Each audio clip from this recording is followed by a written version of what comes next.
Krishna. So yes, welcome everyone to Janmashtami. We have many people who are coming for the first time in a Quanto program, and honestly, this is one of the best days actually to join and get connected to this group and to this vibrational field. So so I invite Abnaz to share her experience. Welcome, Abnaz. Abnaz is a really dear Quanto, and as I was reading Shivo's comments, she has amazing social intelligence, and the way she connects with the heart with everyone. I think she remembers, whenever anyone in our Quanto Akhand Diya, during their sadhana, they have shared that my mom is not well, this is happening in my life. She will remember everything of everyone because she's so connected to everyone, and she will check up on them. When Abnaz is there, we know everyone is taken care of.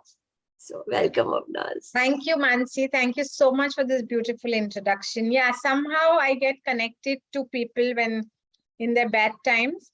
But today I'm here to share when I was in bad time and how Quanto Life has helped me. So for some people who are new to Quanto Life, I live in Moscow, Russia. And my daughter's just finished her grade 12 and we've come down for her at college admissions. And she wanted to pursue her BSc Psychology honors, which was a very good curriculum, we thought. And somehow we did not get through the admission. So we got to know about this only day before yesterday. And I was very disturbed, very shattered. And for people who don't know Quanto Life, we all are soul families. So all we do is instantly, if we are upset, we are hurt, we are in trouble, we just message and we say, friends, I'm feeling like this and this is what's happening. And that's exactly what I did. I just wrote a message on the group saying, I'm feeling very low, I'm cranky, my daughter didn't get admission. And, and all Shivu tells me at that very time is, and even Mansi, and they said, observe, relax, wait, and stay with this moment. And when they say that, do you think anybody can actually be, calm, cool? You can't. But yes, with Quanto Life over and over again. So I must say, when my husband and my daughter are in Moscow, so when we informed them, we all were very disturbed at the start. But at first time, the four of us turned back and said, it's okay if she didn't get this faculty. Maybe it's not meant for her. And this is exactly what Quanto Life and what Shivo teaches, that if something doesn't happen, if there is chaos, stay in that chaos. It is for a purpose. And at that time, Shivu messages and he tells me, why don't you contact so-and-so, whose brother-in-law will be the right person to guide you?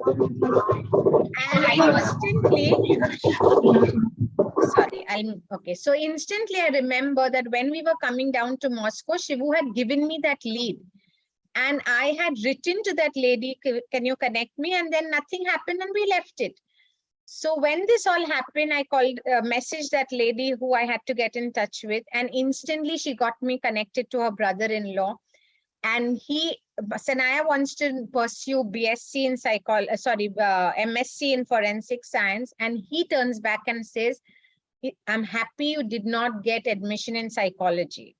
Because had you got admission in psychology, Sanaya would only be able to deal with the psychological departments of the forensic science, which would not give her a lot of scope.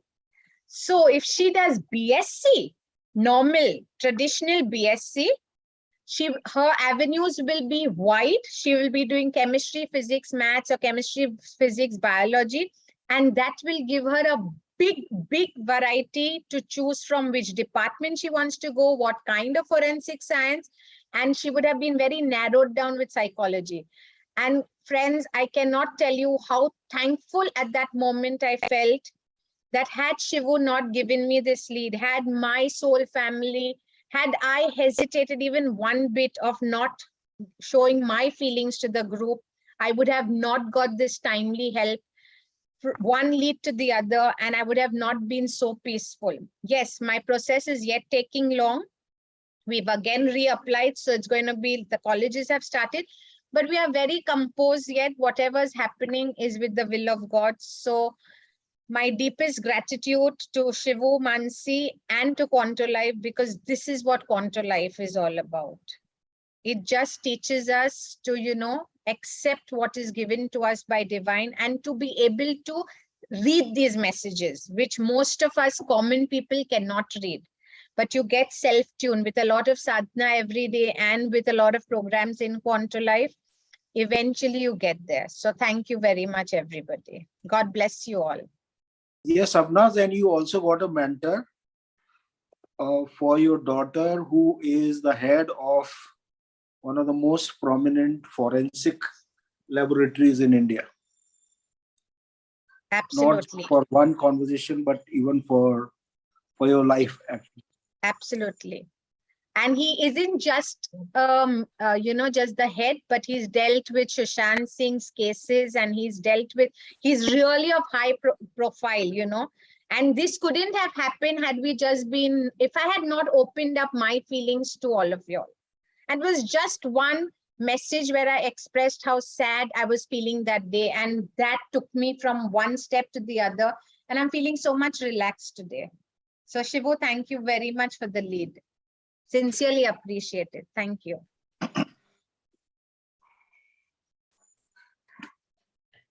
Avnaz, I am just getting goosebumps all over again. It's like I'd heard the story, but it is just like, it's unbelievable. It is, and like, so many times when things happen, we don't trust that it is for the larger good, and how it unfolded, like your pain and your sharing was the door. And from there, Shivo guided you to the right person.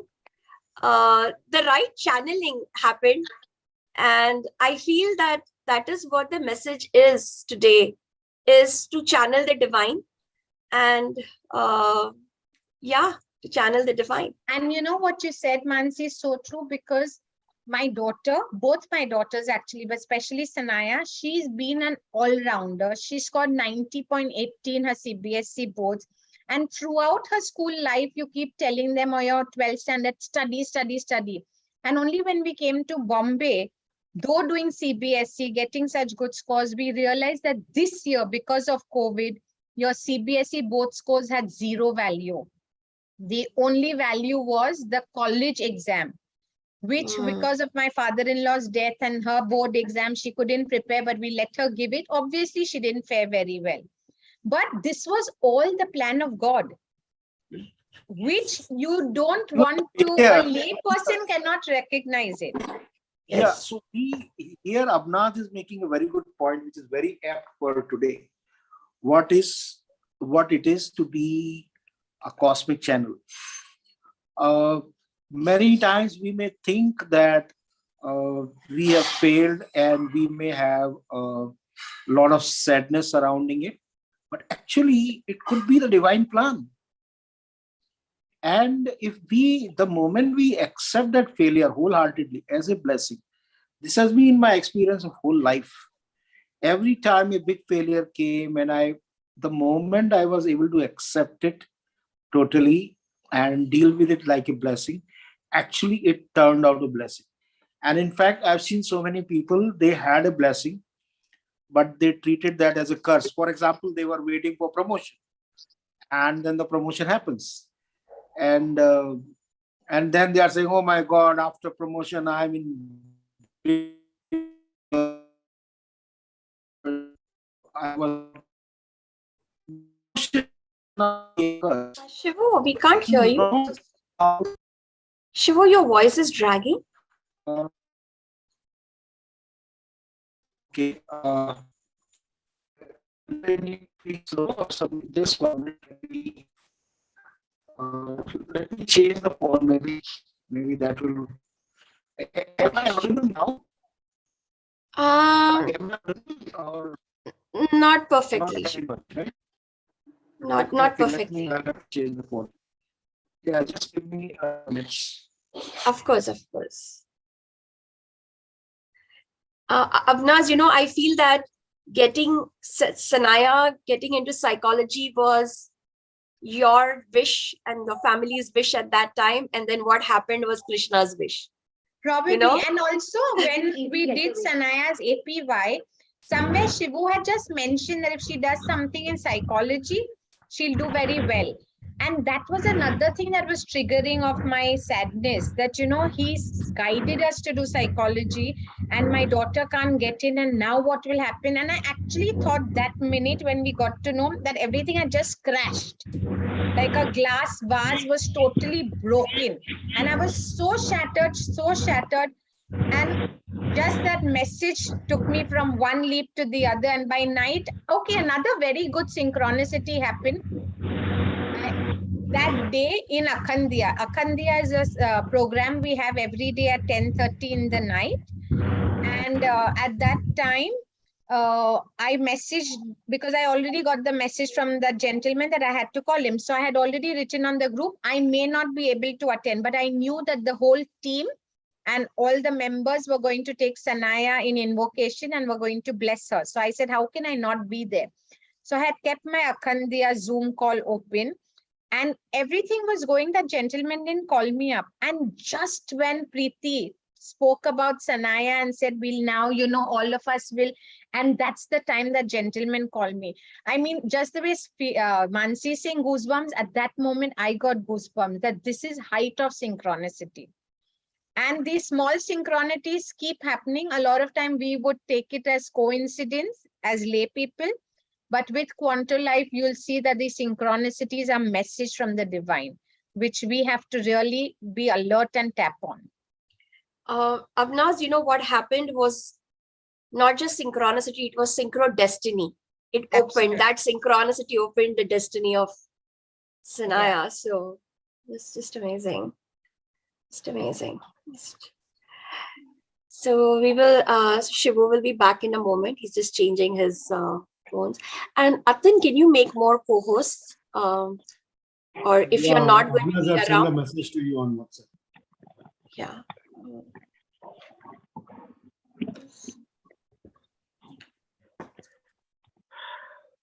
Yeah, Mansi, मैं बना दी है. Hello. Yes, Mansi. Yes, Shivu. Yeah. So we will get started. So the inspiration I'm getting today, actually, it just happened right now. That let's look at the various events of Krishna's life, and how through that, let's try to understand what is the meaning of being an avatar. And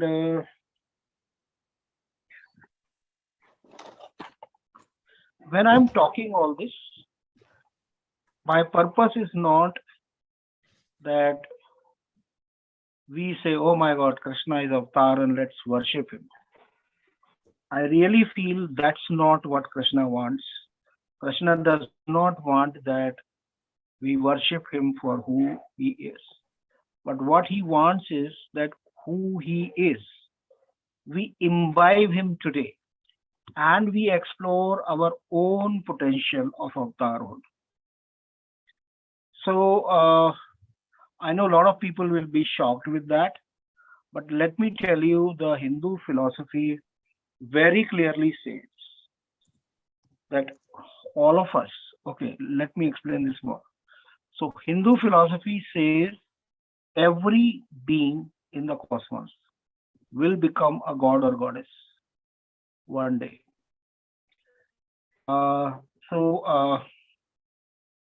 In Hindu philosophy, I'm just giving some details. Whatever I can remember, some I might have forgotten. But every Yuga cycle is 20,000 years.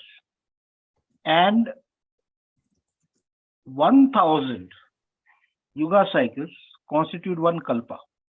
That is 24 million years.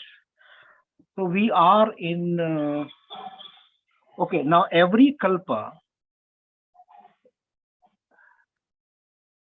okay, hero and avatar. Mansi, wonderful question. So we'll look into the Greek philosophy and Indian philosophy. That will tell us the difference between hero and avatar. So, so every kalpa is, one kalp is 24 million years. And every kalp is divided into 14 manavantars. So these are the periods of humanity. So what happens is in every Manavantar, one particular dimension of human being evolves.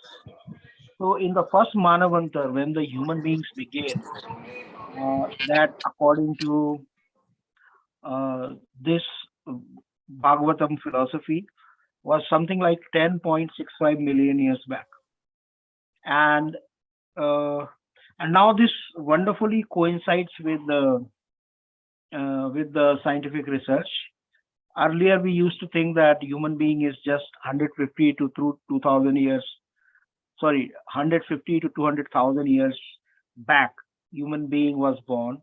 But now there are fossils which have been found, which are far, far beyond that time.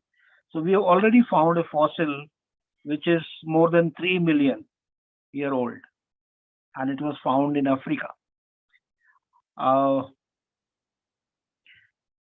And what Hindu philosophy is saying, 10.65 million years, that's the age of humanity. So in the first Manavantar, like human being was born, like Maharshi Aurobindo has described this, that he had no bones. He was just like a lump, So in second Manavantar, he got the eyes, and so, development kept happening. In one of the Manavantar, he got the understanding of the social intelligence. He became a social animal. Another Manavantar, which is now only Hindus can say that, in another Manvantar, he got the ego. And ego is one of the major difference between the humans and animals. Of course, ego is what separates humans from God, but ego is also a big instrument of evolution. And when I first came to realize that, it was a big shock to me. I'll come back to that. Please remind Mansi, I want to come back to this sutra on ego, which actually changed my life.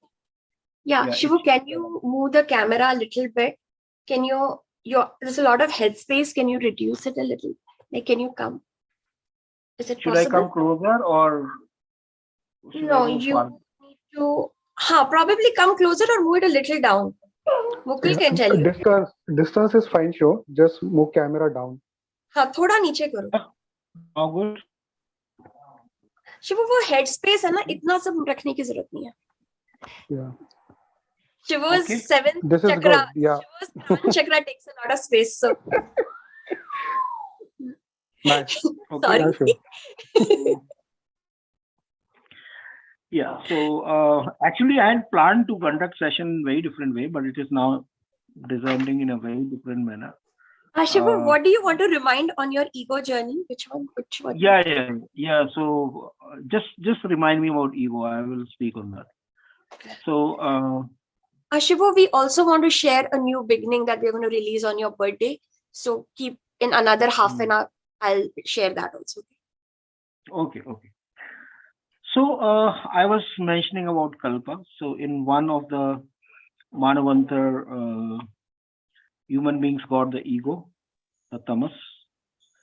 A lot of people think that they need to move from tamas to rajas to sattva. But what Krishna says, become free from all the three gunas. He doesn't say become sattvic. Krishna does not say become sattvic. He says become free from tamas, rajas and sattva. Okay. So the tamas can be the chain of iron, the rajas can be the chains of silver, but even the sattva is a chain of gold. You may begin to love them, but even that is a chain. So in the current Manavantra,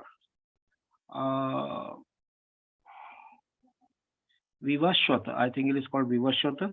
I'm just forgetting. So in the current Manavantra, the purpose of the human being is to feel the oneness. Vivaswata Manvantra, corrected. Yeah, Vivaswata, yes. So this is the seventh Manavantra.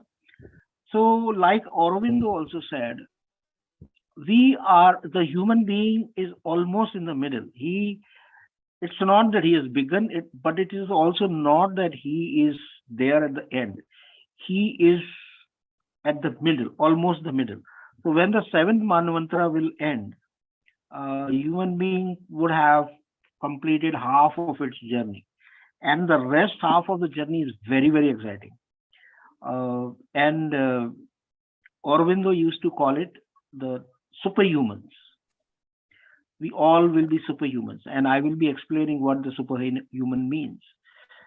So,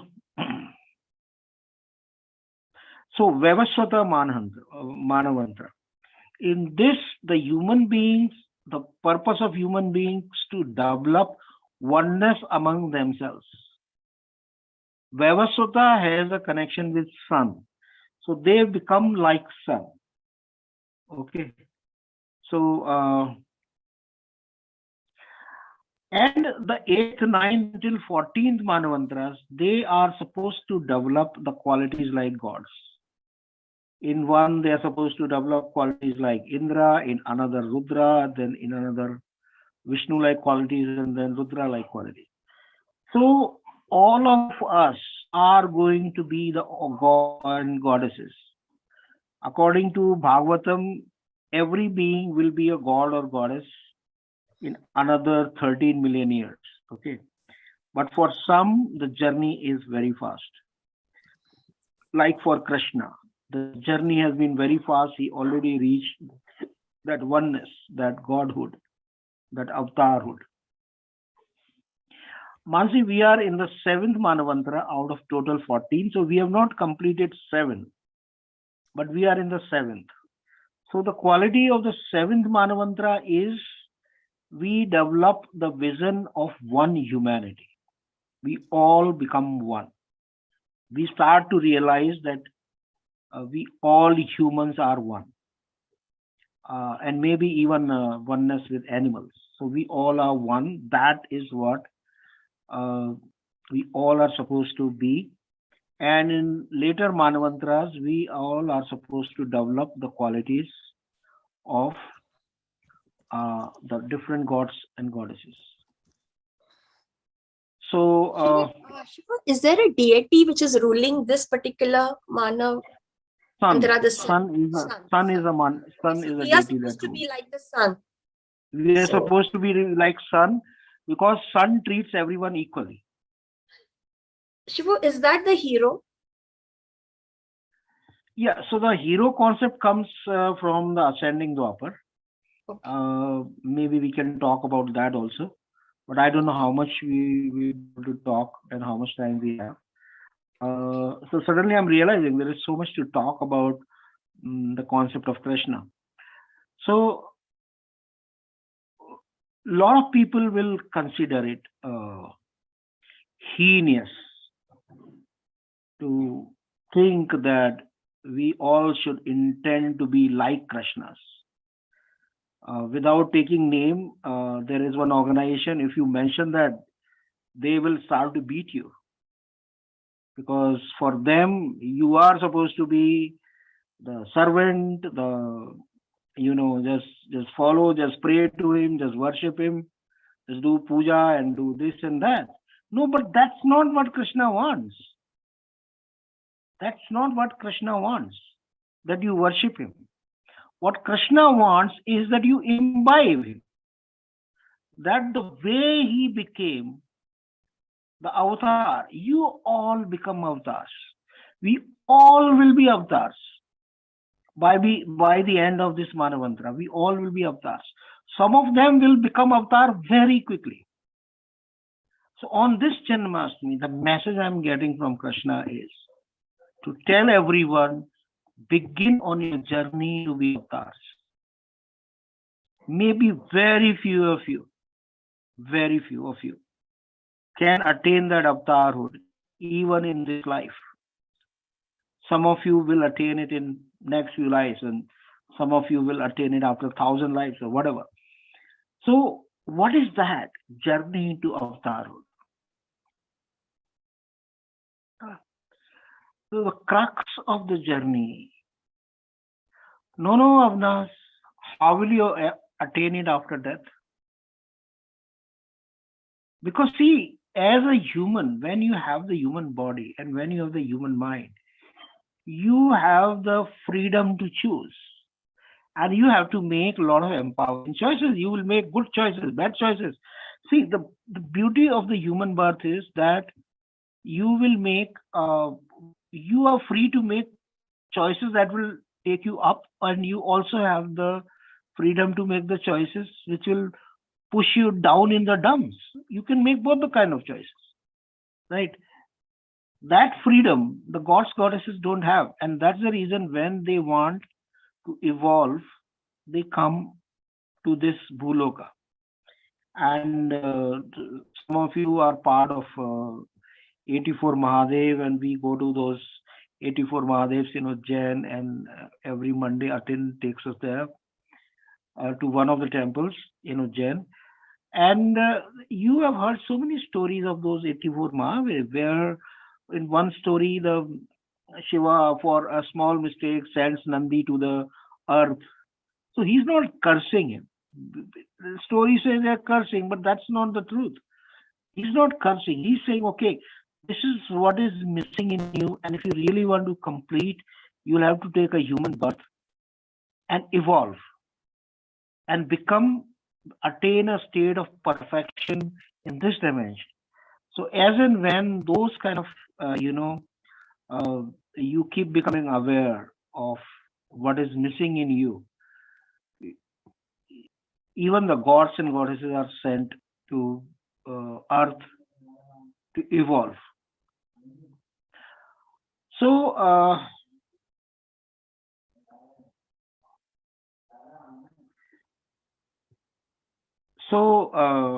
your intent to be an avatar is, yes, some of the humans will make the mistake of take it as an ego statement that I am on the journey to be avatar. But actually, when you understand the true meaning of avatar, you will realize if there is slightest of the ego is also there in you, there is no possibility of you becoming an avatar.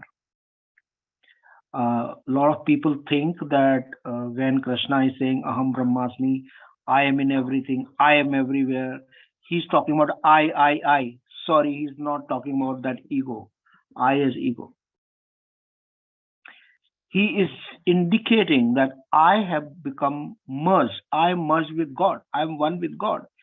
And at this peak moment, at this crescendo, when this moment of this war has come and something need to descend, I am right now completely aligned with God, and I'm just channeling God.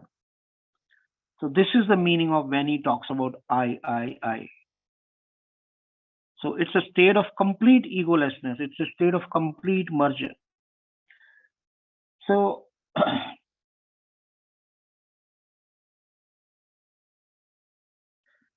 first understanding on this path of avatarhood is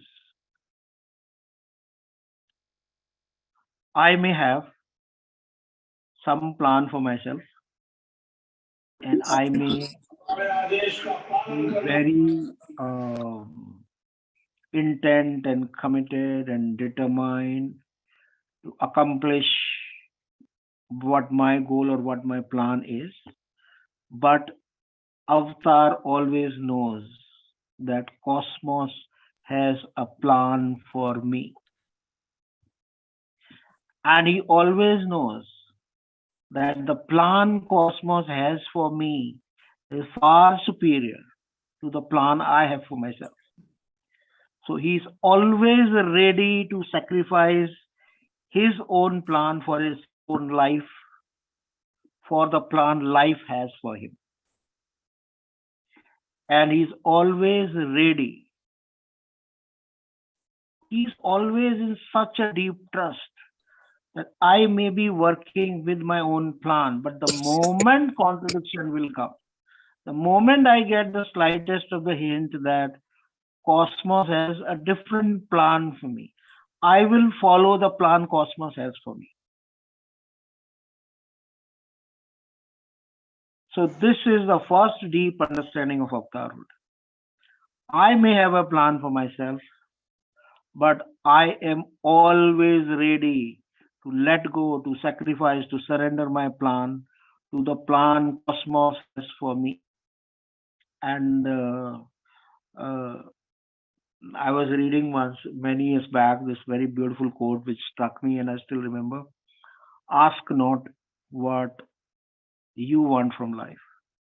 Ask what life wants from you. And this somewhere I read, I think Eckhart Tolle, it is Eckhart Tolle's quote, which I really loved it. And this is one sutra of very key sutra of avatarhood.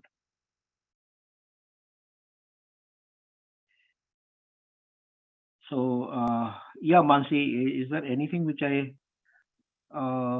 there was something I wanted to say, right in the beginning. Oh, it was the ego One you point mentioned a yeah, little and bit. before Your that, own journey. Your own journey you were going to share with ego, I think, or yeah. Before that, you had asked some question, right? what is the As far as I difference remember. between what is the difference between a hero and an avatar? Right. Okay. So I think both are the questions of the similar kind. Ego, what is ego, and what is the difference between avatar and hero? So Shivo, after that, Ranjana and Arunji also, we will take it up after. After this, I'll take up with your questions. Okay. so they have questions. Okay, let questions flow. But let me first begin with these two questions, which are very important. Again, they tell us about what is avatarhood. So if you read the Greek mythology, a lot of people say that Indian mythology and Greek mythology, they are very similar. How many of you have had how many of you have known a little bit about Greek mythology, have read it? And can you have the raise of hands? Or what do you think about what is Greek mythology in comparison to Indian mythology? Especially in West, a lot of thinkers say that Indian mythology and Greek mythology are same. Anyone would like to say anything about it?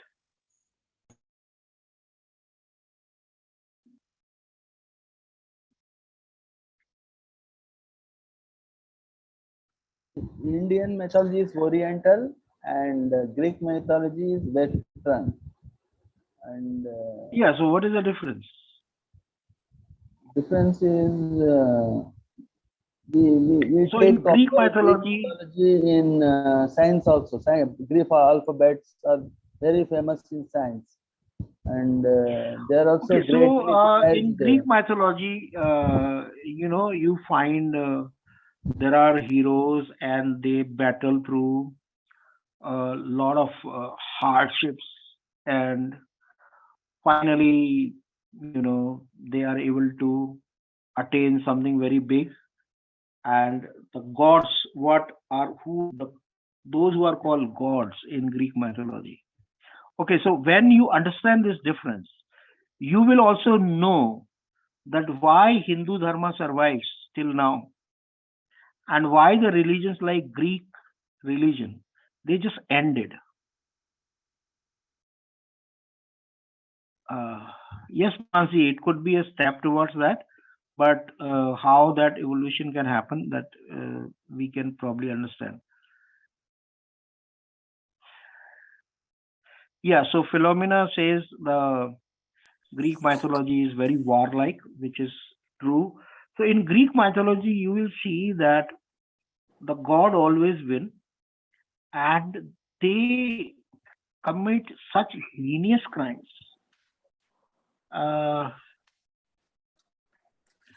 See, I'm forgetting a lot of names. So there is this god of ocean in Greeks. What is that called? Shivo, do you mean the Medusa example? Are you? Yeah. Yeah, the Prometheus. So, I Mansi, think can you narrate the Medusa story? Maybe you remember it more than I remember. Yeah. So yeah, Listen correct to me if this you're. story. This is a very typical Greek mythology story. And there's So too is many. that? There are stories from Zeus, who's the head of God. There are stories from Olympus. Only God who does not have heinous, horrible stories. I think the only God is Apollo, who probably doesn't have the horrible stories. But every god in Greek mythology has horrible story. So here is a story of a famous story from Greek mythology of Medusa. Yeah, Mansi, please. So Medusa was a high priestess in the temple of Athena. And, and they were all required to be virgins. And they were all required to only dedicate their whole life in worshipping Athena. And then there is I think the Poseidon comes, and he is Poseidon, very yes, the attracted. name of the god is Yeah, Poseidon. yeah, he's very attracted to. So Poseidon is one of the three main gods, like Brahma, Vishnu, Mahesh. He is one of the three main gods. He is a god of oceans. Yeah, oceans. And so he comes and he kind of rapes her. He ravages her. And because Medusa is so beautiful, is so because that divinity flows through her. She's dedicated her life, and that gives you another kind of beauty. And Poseidon cannot resist himself, and he, against her will and everything, he takes her. And then Athena actually curses Medusa. And she is, she curses Medusa because Medusa has gone against, and she's no longer virgin, and she curses. She's blamed because she's too beautiful, actually. Yeah, that's a problem for the whole episode because she's too beautiful. And so she makes her into a very old, haggish kind of person with so many heads, and literally the curse on her is that if anyone looks at her now, okay, because the looks took her away from her duty. So if anyone even looks at her, he's going to turn into stone. So this is the curse given, and there is a person. So, and then the whole story of how some hero comes, goes. Yeah, Perseus. Yeah, so Perseus comes and he needs something for some of his mission. He needs to have Medusa's head or something. So Athena actually provides him with the weapon to destroy Medusa. So it just feels like, what is Medusa's fault in this? Like, how is she, and how are the gods going scot-free? And there are so many stories like that. Now people say that, even in the Hindu mythology, see what kind of crimes the Indra has committed. A lot of people say that. I mean, that is the worst examples probably we can have about Indra. So people say that when there are rishis who are doing tapasya, and then he comes and interrupts them, and then Indra is arrogant and Indra does this or that. But what they don't realize, that whenever Indra commits a crime, he is punished for it. And he has to go out to repent, to go into tapa, to repent for his mistakes. So this is something which is unique about Hindu mythology. In Greek mythology, heroes will never repent. They're always right, whatever they do, because the power is supreme. They have no understanding of the concept of consciousness. But in Hindu mythology, consciousness is supreme. And you may be the king of gods, but if you and see, there is no concept of law of karma in Greek mythology. There is no law of karma. If you are powerful, you can do any karma you like. As long as you have power, you will be like, there is nothing that holds you. But in Indian mythology, even if you are king of gods, you will still have to repent and resent and go into tapasya. That is the key difference between the Hindu and Greek mythology. That Hindu mythology is primarily about consciousness, and consciousness has many laws. One of the law is law of karma. There is no human, there is no being who conducts the law of karma, who holds the court, but it is applicable for everyone. That is the beauty of Hindu mythology. So that is the reason, because the Greeks did not understand that how the cosmos operates. So they got destroyed. In Hindu religion, you make a mistake, you repent for it. You apologize, you ask for forgiveness, you say sorry. That is the Hindu religion. And if this one quality was not there in Hindu religion, that this asking for forgiveness, if this was not there, even the Hindu religion would have been finished like every other religion in the world.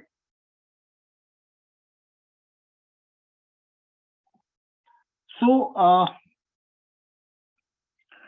now, so during my own journey, there was a long time I followed Osho, and Osho always talks about uh, completely becoming egoless, and Krishna also says that the key obstacle between you and God is ego. But there was Osho always talked about that in Christianity you have on one side there is God, and another side there is a Saturn, and there is always a constant fight between them, right? But in Hindu religion, so either the God is right or Saturn is right, and those who follow the religion, they say that Saturn is always trying to attract you, to trap you through its promises. But if you are on the path of God, then you will always stay away from Saturn. But the God is in constant fight with Saturn, or within you also there is a constant fight going on, where on one side you can move to God, but on another side Saturn is trying to trap you with its lures and promises. So Osho always described that there is a duality in Western religions, and in Eastern religion there is no duality, because God has made the benevolent beings, devas, and God also has made asuras. God has made both, so He is beyond both. So even though there could be fight between devas and asuras, the God is beyond. And then he started to describe that there is ego, and that's your real, kind of obstacle to spiritual path. So this question arose in me at some point, that even here we have gone into a kind of a duality, that on one side there is ego, and on another side there is God. So isn't that a duality? So where is the non-duality concept? I was in that confusion for quite a long time, and I could not resolve this particular question. And then one day I just picked up Gita and I started to read. And there was one sutra of Gita which shook me up, and where Krishna says that I am in the 5 elements, and I am also in the Man, Buddhi and Ahankar. I am in Man, Buddhi and Ahankar. I was shocked, because I was listening from Osho all the time that God and Ahankar are different. Where there is Ahankar, there is no God. But he is saying, I am in Man, Buddhi and Ahankar. That means the God is there even in ego. And that kind of shook me. It pulled me into a different kind of a journey to understand that how can ego be part of God? And after a long introspections and searching for answers, I did find the answer, that even the ego is the tool for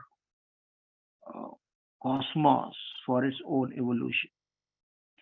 And then I found a parallel in cosmic sciences, in how the cosmos was created. And if you know about antimatter and matter, so antimatter is extremely dangerous. It is extremely destructive. But scientists say that if there was no antimatter, the cosmos would not be expanding. Even if today the even today, if the cosmos is still expanding, accelerating at a very high pace, it was because at the beginning of the cosmos there was antimatter, which got destroyed within some nanoseconds. So those that that force, that energy given by the antimatter is still expanding cosmos. So that gave me the answer that the evolution will not happen. And that's why I always used to wonder that why in Hindu mythology there is a story like Brahmaji created asuras. Why did he create? He tried to create world, just a sattvic world. It was just not possible. It just fizzled out. Uh, in the Big Bang theory also, they say that there were so many attempts for creation of the cosmos with actually before the Big Bang happened. And same story goes in the creation mythology of Hindus also, where they say Brahma made so many attempts of creation of the cosmos, but every attempt fizzled out. And he tried to create a sattvic cosmos also, but that did not work. And then in his frustration, he created asuras. And they were, when Brahmaji asked him, do you want to create the cosmos? They said yes. Do you want to create the world? They said yes. They started to create the world. But then the problem was the world they created was so unstable because they were always fighting among themselves. So the world will get destroyed at any point. So Brahmaji got very worried. Then he created Devas and asked them that, see, they have created the world, but the world will get destroyed. Are you going to save it? So Devas said, yes, we will save it. So that's how this eternal struggle between the Asuras and Devas, it came into being. And so that is the role of ego. It propels you. Ego is very painful. It puts you in all the pain. In Quanto Life, so many people have uh, remembered their past lives. And it is very, very important to go through what lives you have lived because they all are stored in your subconscious. And unless you resolve your past lives, there is no way you can become avatar. There is no way. So many of us in Quanto Life discovered our life as asuras. Uh, and then they realized that they saw that as asura, as rakshas, they were extremely powerful at some point. And they could, okay, so one of the very strong qualities of asuras is that even if they do a lot of negative karma, they can keep the consequences away till a certain point. So they almost start to believe, or they start to believe that they can keep doing whatever karma they like, and they will not face the consequences of that. So that's what they believe. So they keep doing all kind of karma. But at some point, see, there are stories like, how Shiva blesses even asuras, but then when they reach the peak of their ego, he will also come and kill them. So everyone who is egoistic, everyone who is an asura, will get killed. Their ego will crash. And after that, the journey that begins, which is really horrible. And many of them, they live many lives like the gutter snipes in human body. Many of us in Quanto Life have remembered that long, painful journey, what happens after you have lived life of asuras. So do not think that living in ego and always winning through ego is anything, which is glamorous and glittering, and people should strive for that because ego will always bring you very painful consequences. But even that journey of ego was given to you by gods. So I always tell these people who have gone through these journeys that do not blame yourself for that. Because it was the God's wish that you became asuras. So we also don't say that you you start to dislike the egoistic people. You start to uh, hate them, stay away from them. No, we don't say that, because even that is a wish of God. If God has wished for them that they become asuras, so they become asuras. And Hindu mythology is so unique. Here, the devas of the guru of devas is Brihaspati, and the guru of asuras is Shukracharya. So Brihaspati is always trying to learn from Shukracharya, and Shukracharya anyhow is a disciple of Brihaspati. So they are so intermingled. Here you see that the granddaughter of Indra, or daughter of Indra, I think, yeah, Jayanti, I think, right? She marries Shukracharya. So there is so much intermingling, and this whole game of turning from devas to asuras, from asuras to devas, is a divine game. So it's not that you hate people who are asuras. Yet, when you are living a deva life, because cosmos wants you to strike at their schemes, so you strike.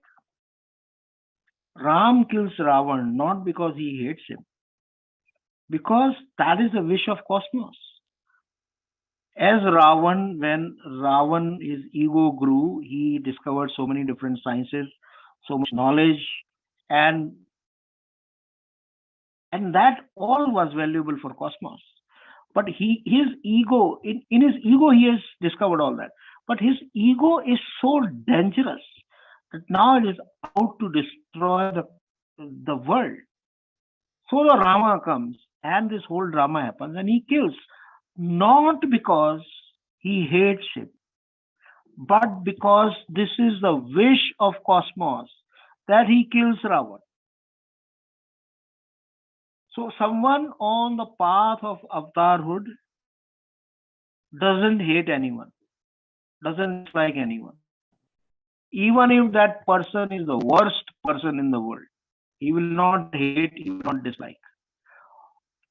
And that doesn't mean he will tolerate him also. What it means is, when the time comes, when the cosmos guides him, he will do what he is supposed to do.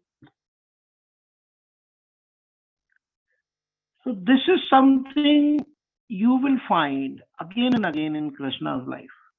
How much he trusts cosmos, how much he lives by what cosmos has been wanting from him. That's what exactly he lives. And that's what an avatar is.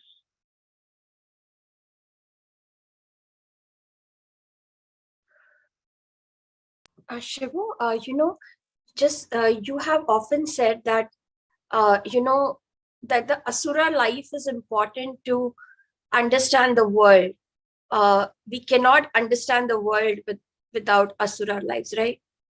You have the worldly dimension of life, or, gain the energy to do things, and we cannot. So we don't resent them, don't resent Asura lives. In fact, they are needed. Yeah, and I always worry when I say this. When I talk about Asura life, then a lot of people will say, "Oh wow, then we want to live as Asuras." So I always want to tell them that the consequences of Asura lives are horrendous, horrendous. And if you go your own, all of us have been through Asura lives. In fact, there was a Manavantra, if I remember correctly, it was the fourth Manavantra, that was called Tamasa. And probably that is called Tamasa because the human being, first when they started to come as, emerge as how we see them today, they first went through the Asura lives. All of us have been through Asura lives. So, but we should know the consequences of that. And we should choose.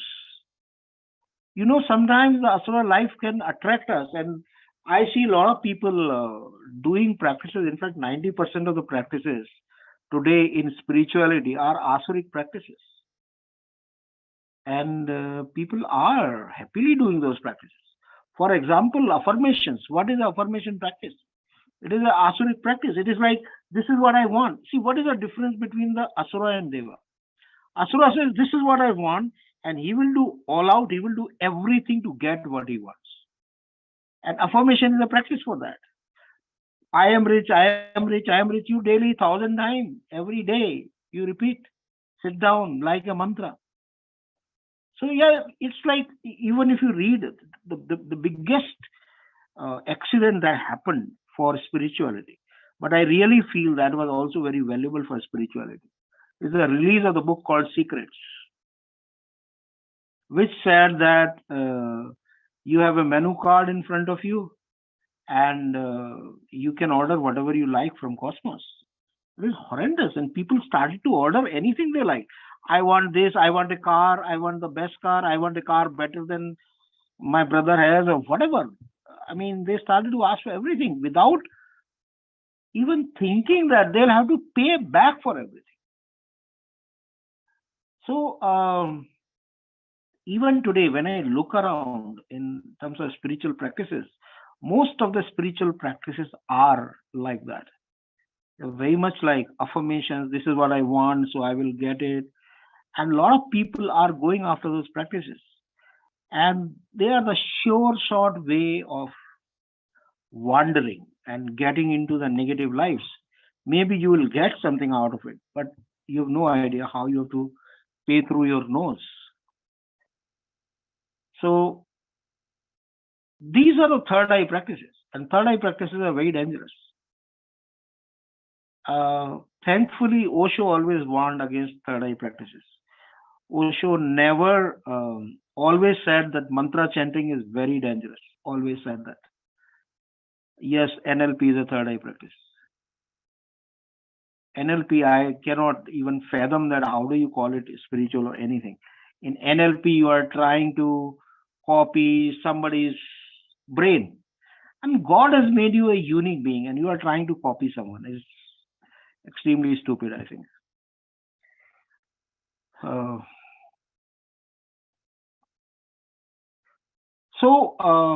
Not the third eye practice. Osho always warned against it.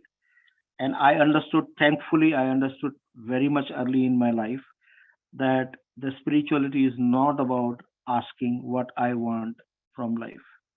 Spirituality is about channeling what life wants from me. Spirituality is about living what life wants from me. That is the world of Sahasrara, that is the world of Crown Chakra.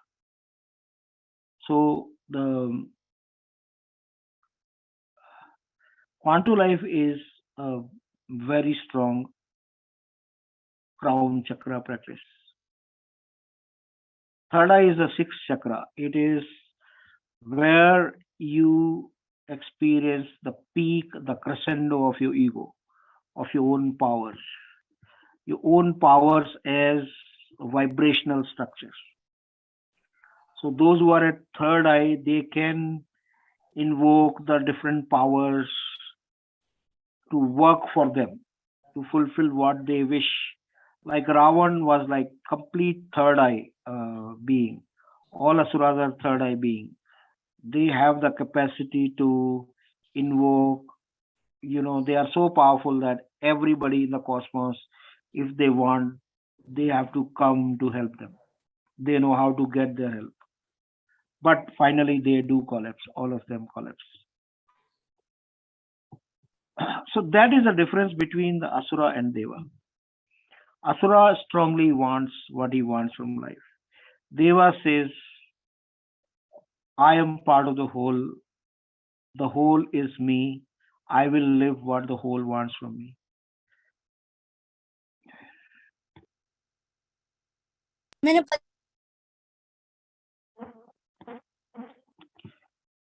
Sorry, there is power cut, so I'll just switch off the...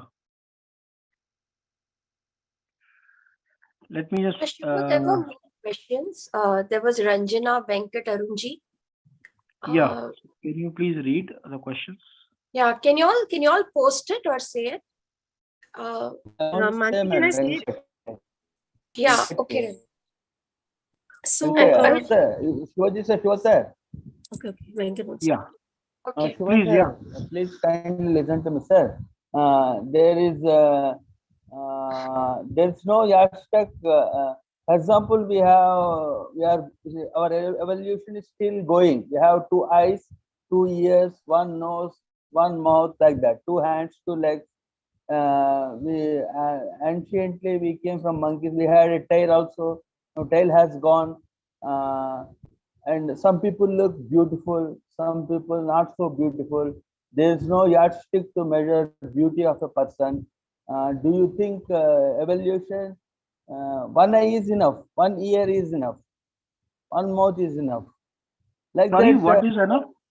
No, no, no. In the when you really evolved as a soul, the whole cosmos becomes your nose, whole cosmos becomes your eyes, whole cosmos becomes your ear. Because This you is start also under evolution, is it? This is also under evolution. After that say, is let the us evolution. 1,000 years, we will become That is more when someone has become sophisticated. Aham Brahmasmi, that's what it is. Now, I'm asking about the structures of human beings. Yeah, so all human beings at some point, like Mahavatar Babaji is, he's a light body. And he's not at a specific place, he's everywhere. So that is the We look evolution. differently after we look. Do we look differently after over a period of time? One will be there. There are, 1 eye is enough for us. so as far as I can understand, the evolution is for me to experience my soul nature. Like I have got 5 senses, same way, the cosmos has got 5 senses. Cosmos has the experience of touch, the experience of taste, the experience of seeing, the experience of listening, right? The experience of smell. Same way, I also have all the 5 senses. So, like in Quanto Life, we always say, listen from your whole body. We say, listen not just from ears, but listen from your whole body. What does that mean? See, like,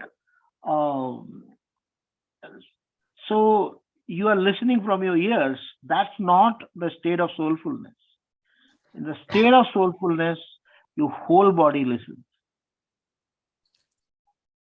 You understand? So this is, I invite everyone to practice it here itself. Not listen just from your ears, but listen from your whole body. That is the evolution. Where you don't remain a body, you become the soul. That is the evolution. And on this Janmashtami, we should keep Krishna in our inner consciousness and pray for him to drive us through the world, living in the world. That's what we should do on the occasion of Janmashtami now, Shivaji. Yeah, let's seek his guidance. Let us keep him in our inner self, in subconsciousness, and request him to drive us through. Yes, let's seek his guidance. And you have to become constantly aware. Unless one of the key things for a path or of avatarhood is that you constantly dissolve your ego, constantly dissolve your subconscious. If there is a small ego in you, you cannot move into the state of avatarhood, not possible. And the second condition is you always do your best. Always. So even though you do not have a personal goal, a lot of people say that I am in peace and so I don't need to act. Why should I bother about this and that? No, that's not the state of avatarhood. State avatar will not say, okay, a sage, a saint will say this. Saint will say, I have no greed, I have no desire, so dal roti is enough. Why should I act too much? Just a hut is enough, and I want to remain peaceful. That is what a saint will say. Avatar will not say that. Avatar will say, I will do my best. I will be in action. But that action is not to fulfill my own goals. That action is to fulfill what cosmos want from me. So that is why we have this sutra in Quanto Life, which says, do the act of highest value creation. Be in the act which creates the highest value. And when you say highest value, it means the value, a combined value you create for yourself, for your family, for your nation, for the humanity, for the whole cosmos. Always be in the action which creates the highest value. Normally, when we are ruled by subconscious, we are into the action which creates highest value for me, not the overall highest value. Not the overall highest value. That's how we operate. So, another way to understand the path of avatarhood is always to be in the action towards highest value creation, not to obtain your self-oriented, selfish goals, but to be in the action of highest value creation. I really feel that is a very apt path for avatarhood in today's times. Shivaji, as Mansi said, he mentioned about hero and avatar. In Indian mythology, both heroes and avatars are same. Krishna No, heroes are and handsome, and Rama is also very good, handsome and beautiful. So avatar and in Indian mythology, the good part about Indian mythology is that in Indian mythologies, asuras never win. They may win for a particular point of time, right? They may keep winning for a long time, but finally they will lose. So they are not heroes, right? The asuras, the rakshasas, they are not heroes, isn't it?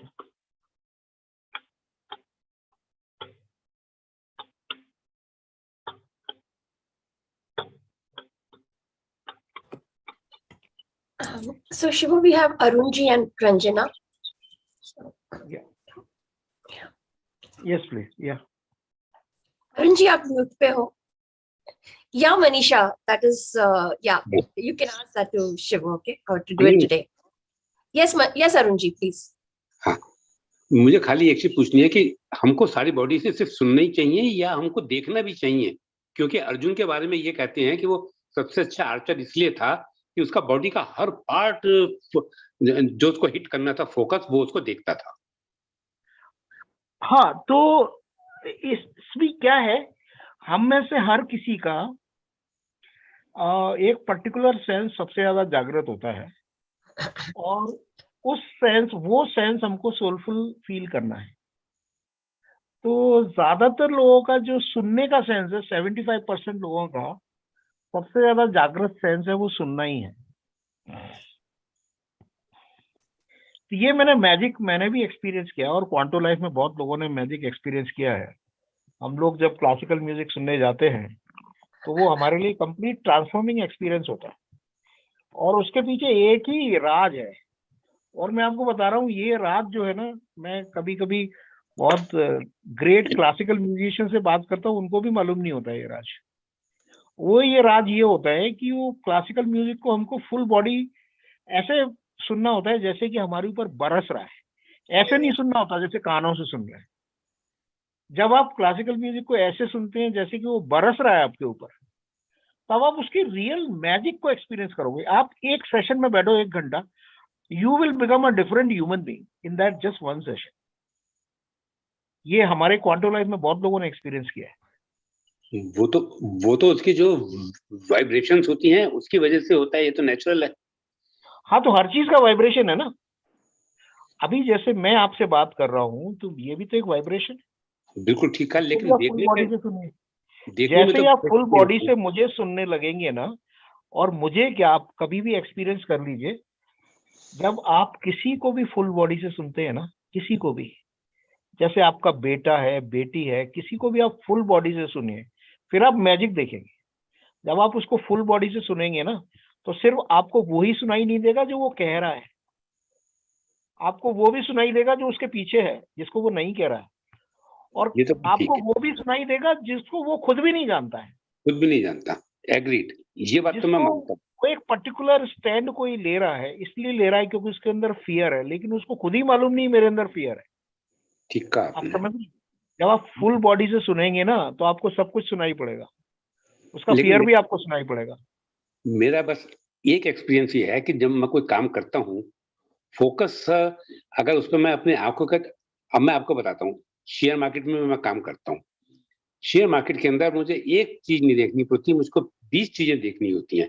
तो अगर मैं अपनी सारी body को देखने की कोशिश करता हूँ, तभी मैं किसी एक अच्छे रिजल्ट पे पहुंचता हूँ।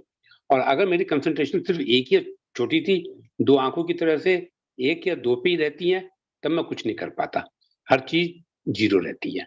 तो मेरा कहना यह है कि जितना जरूरी कानों से सुनना है, उतना ही जरूरी पूरी बॉडी का आंखों से देखना है। ये हाँ मेरा ठीक है, मैं experience है। मैं आपकी बात को बिल्कुल डिनाई नहीं कर रहा हूँ, पर मैं सिर्फ ये कह रहा हूँ कि सबसे जो आसान है हाँ, आसान वो वो सुनना, फुल बॉडी से सुनना सबसे ज्यादा आसान है। सबसे अगर आप आसान है। फुल बॉडी से देख भी रहे हैं, बिल्कुल बहुत अच्छा है। बिल्कुल ठीक है, थैंक्स। शिव सर, मेरा क्वेश्चन था वो काफी I mean maybe it sound little silly, लेकिन मुझे ये पूछना था आपसे, जब आप बोल रहे थे कि कॉस्मिक इच्छा पे चलना चाहिए, तब आप किसी चीज को कर रहे हो और आपको you must listen to what is the cosmic इच्छा। सो शिव सर, लेकिन हम ये भी बोलते हैं ना कि अरे आपने किया, नहीं हुआ, दोबारा कोशिश करो, फिर हो गया। तो when do you have to know that you have to stop हाँ, trying तो जब to भी know आप, इसमें एक आसुरिक और एक दैविक वे में बता देता हूँ कि एक हमारा अभी अनफॉर्चुनेटली क्या है, हम कलयुग से निकले हैं ना, तो हमारे जो हमारे प्रिंसिपल्स हैं, जो हमारे मॉरल्स हैं, बहुत सारे मॉरल्स उसमें से आसुरिक हैं, और हम समझ नहीं पाते कि वो आसुरिक है। उसमें से एक मॉरल ये भी है कि जब आप ये डिटरमाइन कर लो कि ये काम आपको करना है, तो आप लगे रहो लगे रहो लगे रहो, तब तक लगे रहो जब तक कि हो ना जाए। ये बहुत ही आसुरिक प्रिंसिपल है। Dewas don't work on this principle. Dewas का प्रिंसिपल ये होता है, उन्होंने कोई काम किया, फेलियर हुआ, अगर थोड़ी छोटी सी भी फेलियर है ना, दे विल फर्स्ट इंट्रोस्पेक्ट। असुरा का क्या होता है, फेल होता है ना, तो वो ज्यादा ताकत से उस काम को करता है। देवा का काम ये नहीं है कि ज्यादा ताकत से करे। देवा जो दैविक अप्रोच है वो ये है कि जब आप फेल हो जाओ तो आप इंट्रोस्पेक्ट करो, मैं क्यों फेल हुआ, मेरे अंदर कौन सी अंडरस्टैंडिंग में कमी थी, आप उसको फुलफिल करो, उसको आप लर्न करो, then you try again. You don't keep trying one after another, there are gaps. जो दैविक वे होता है ना, उसमें हमेशा गैप्स होते हैं। आसुरिक वेज में गैप नहीं होते, वो लगे रहते हैं बस। आप समझ रही हो? तो आप, I hope you got your answer. जी, बट जैसे ऐसी सिचुएशंस भी होती है कि you are in a job situation, you are going nowhere, लेकिन आप तो भी लगे हुए हो, you feel stuck and you don't know what is the cosmic itcha. How do you know that this is the time अगर to move आप from here? नहीं क्यों लगे हुए हो? अगर आप, जैसे आपको कोई फेलियर हुआ जॉब सिचुएशन में, आप उस पर इंट्रोस्पेक्ट कीजिए, फेलियर क्यों हुआ, है ना? Discover what was the seed of failure inside you, work on that and then move again. और ये ऐसा नहीं है कि बहुत लंबा प्रोसेस है। I can understand you are saying कि मुझे काम तो आज ही करना है। ये अगर आपकी ब्रेथ के बीच में, मैंने क्या कहा कि जो डिफरेंस दैविक और आसुरिक वे ऑफ बीइंग में है ना, वो गैप्स का है। जो देवास होते हैं ना, हमेशा गैप के साथ काम करते हैं। एक स्टेप और दूसरे स्टेप के बीच में गैप रहेगा। मैंने हमेशा कहा है, give a gap between thought and action. और मैं हमेशा इस बात को कहता हूं, अगर आप बहुत क्राइसिस को फेस कर रहे हो, आपके अंदर एक इंस्टिगेशन चल रहा है, अरे इसने मुझे ऐसा बोला, अभी मैं उसको जाके बोल ही देना है ऐसा, एकदम उसका मैं बिल्कुल बाजा बजा दूंगी। मैं हमेशा, हम क्या कहते हैं क्वांटो लाइफ में, एक सिंपल सूत्र क्या है, एक रात सो लो अगर पॉसिबल है तो, अगर इतना अर्जेंट नहीं है ना तो कल दे लेना रिस्पॉन्स। Third phase. आप देखोगे मैजिक, आप देखो ना, जिसने ये सूत्र फॉलो किया होगा, यार आज बड़ी इच्छा हो रही है कि मैं इसको एकदम इसका बाजा बजा दूं, सिर्फ एक रात आप सो लो, आप देखो अगले दिन क्या होता है आपके साथ, आप बड़ी से बड़ी गलतियां करने से बच जाओगे। तो ये तो हो गया एक रात का गैप। कभी कभी एक रात का गैप नहीं होता, 1 घंटे का गैप, क्या आप आंख बंद करके थोड़ी देर बैठ सकते हो? 1 घंटे का गैप, कभी कभी वो भी पॉसिबल नहीं है, तो can you just take 3 deep breaths? That gap can you give? And best of all, can you begin to observe your breathing, and can you begin to observe that when your breath goes in, after that there is a gap, and then the breath goes out, and when the breath goes out and before the breath goes in, there is a gap. Can you become an observer to those gaps? अगर आप उन gaps को जी रहे हो तो आप सदा ही परमात्मा से जुड़े हो। अगर आपको गैप्स की अवेयरनेस आ गई ना, तो आप मोमेंट टू मोमेंट आप परमात्मा से जुड़े हुए हो। आप अननोन में हमेशा टैप कर रहे हो। You are learning moment to moment. आपने इस मोमेंट में गलती की, आपको इसी मोमेंट में पता चल जाएगा, और इस मोमेंट में उसकी क्लेंजिंग भी हो जाएगी। If you are aware of the gaps, you are getting it? Yeah. तो शिव सर, मेरा एक आखिरी क्वेश्चन बस यही होगा, how to know what is cosmic इच्छा, how to recognise it, how to जो आपकी इच्छा है ना, उसको आप ऑफर कर दो कॉस्मोस को। आंख बंद करो, बोलो प्रभु ये मेरी इच्छा है, अब now you tell me.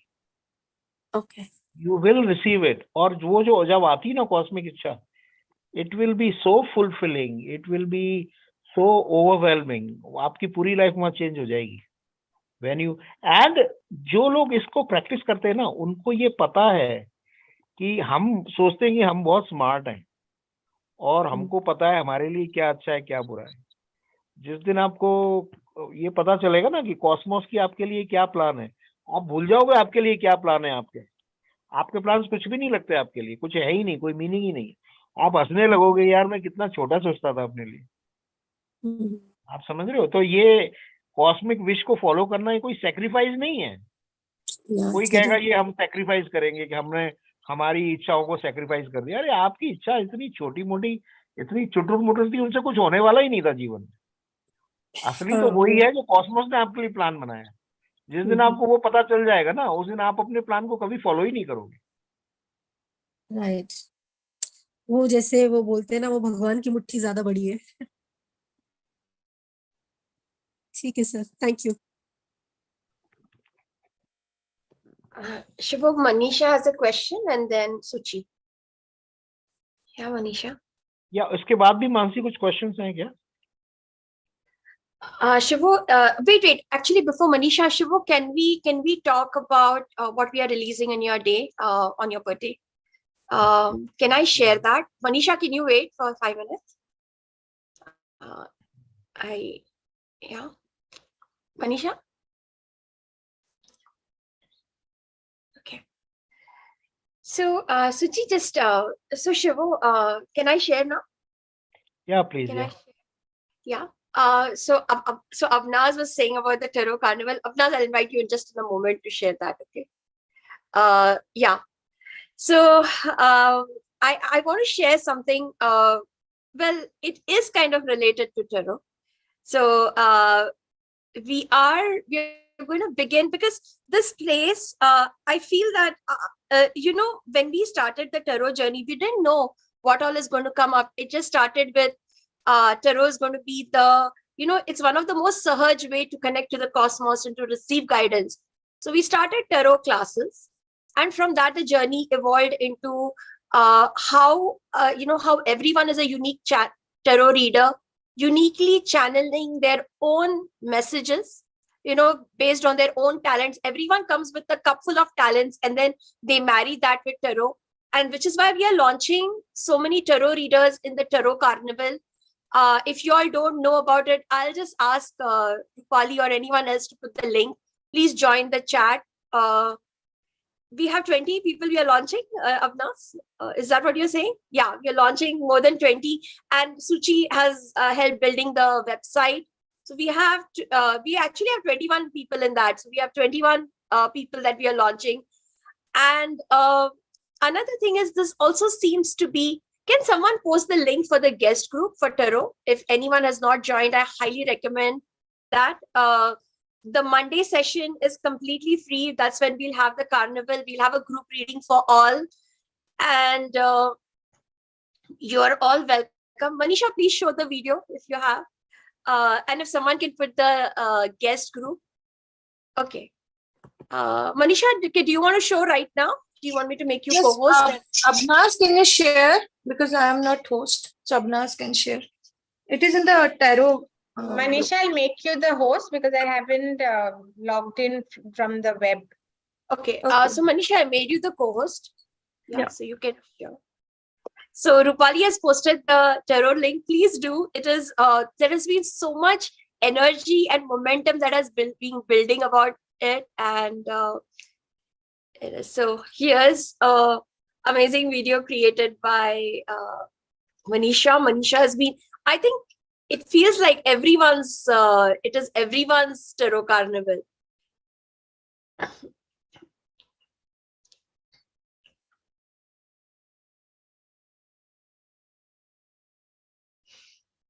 Yeah, see.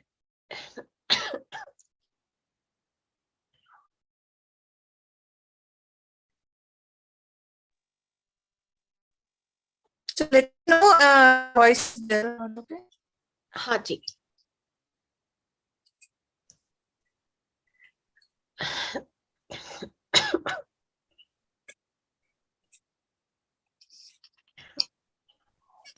नहीं, voice नहीं आ रहा है. You will have to turn on the voice. Can you share again? Can you just share again with the voice and this? 1 minute. Yeah, MJ, you're going to have to stop screen share and start the screen share again, because you will get the option then to add the sound in. 1 minute. So I will take Rajat's question, Rajat. So yes, see, a lot of people ask this question that if I go to different tarot readers, in fact, the same tarot reader, if you ask the question the second time, you might get a different answer. But what that means is whatever is the first answer was really what was the tarot's, the universe message to you. And then it is built up on that. Okay. So for example, the first card you got was, let's say, a stalemate card. That means this is happening. You go to the next tarot reader, he tells you something else and you're building on that. You're building on, you really accept that message. And then there is another aspect that is being revealed to you. So I hope that clears that up. Yes. Okay, so every reading, every card is a prasad for me. All the 78 answers are right for your. It is just what is being channeled through that card for you. In fact, not just card, everything in the universe is giving you a message. It's just that tarot is a more sahaj way of connecting. But everything in the universe is life is a tarot message. Everything is revealing to you. What is universe's message?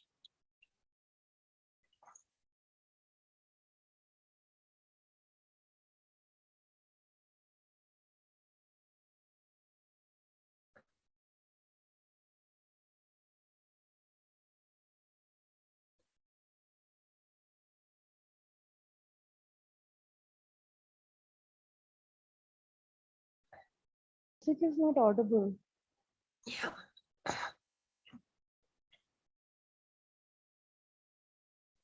Manisha sound नहीं आ रहा अभी तक. हाँ.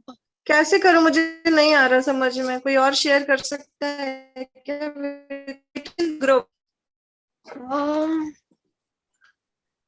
Okay. Can anyone else share? Or I am not joined to laptop. Okay, can you play it without Okay, the no music? issue. Yeah, I can play. we will listen to it. We'll listen to the silence of that today. We'll connect to the vibration of it. So, yeah.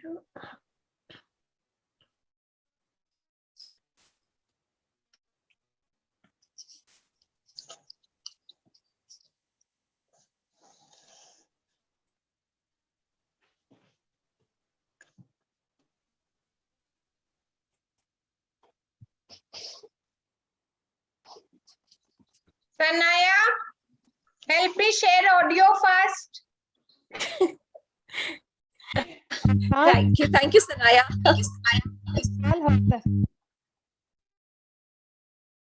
I'm sorry, I So didn't when I realize stop I was. shaking, I got shaken up right till here, man.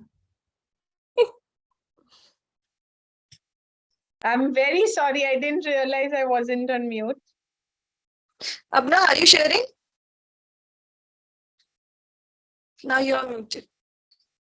I'm trying. I'm opening my web page. 1 minute.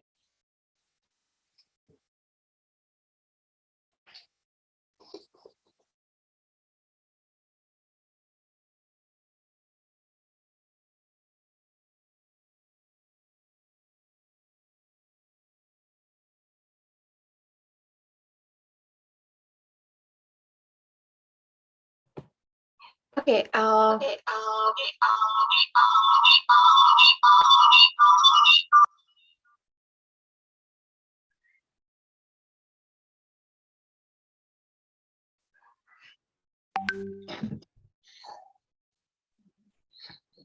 Can you all see it? Yes. Okay, I'll switch it on.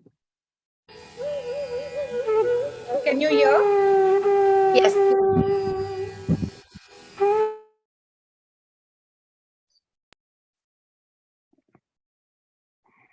You can expand it on your screen, everyone.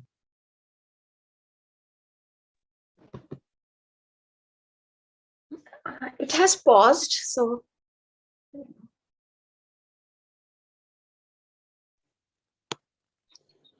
ये तो हमारे उसके अंदर आ चुके हैं, पहले सुन लिए थे हमने अपने उसमें ग्रुप में. हाँ, अरुण जी, यहाँ और भी लोग हैं ना जो नहीं है ग्रुप में, इसीलिए we are showing that. But you're right. It was posted in the group. Abna, it's not. ये देख रही है ना हमारे साथ, क्या जल्दी है, कहाँ जाना है? एक साथ करेंगे ना कृष्णा को याद. So this is another video, kya? It is. Yes, it is another video. Okay. Very sorry, my computer discharged. Give me a second. I'm switching it on. Okay. Abna, I'll share another thing till then. Yeah, आ गया. Okay. आ गया क्या? Yeah.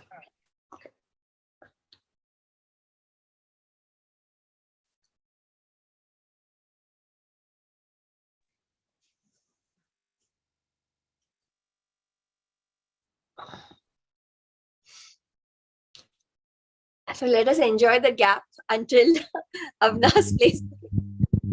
Sanaya, they can't see. Yeah, Sanaya, we can't see Sanaya. Come here. Once it's like space meditation. Can we ask the questions in the meanwhile?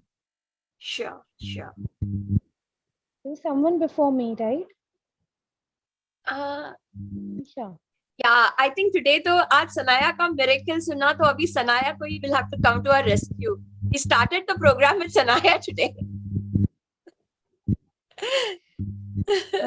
Hi, Sanaya.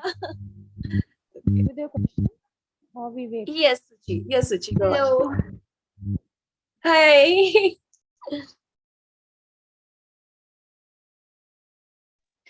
So my question was for oh, it's rolling, I guess. Let me know if you all can see and hear. Okay, I'm switching it on. Finally.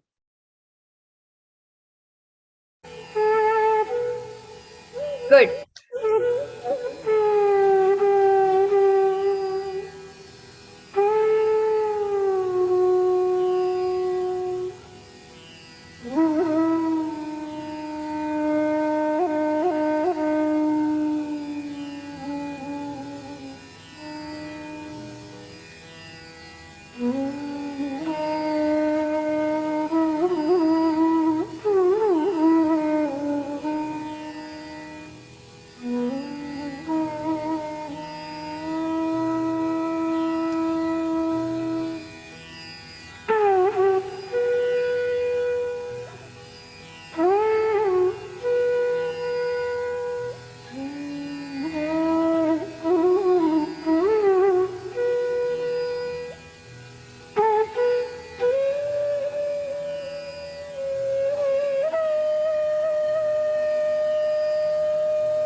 Oh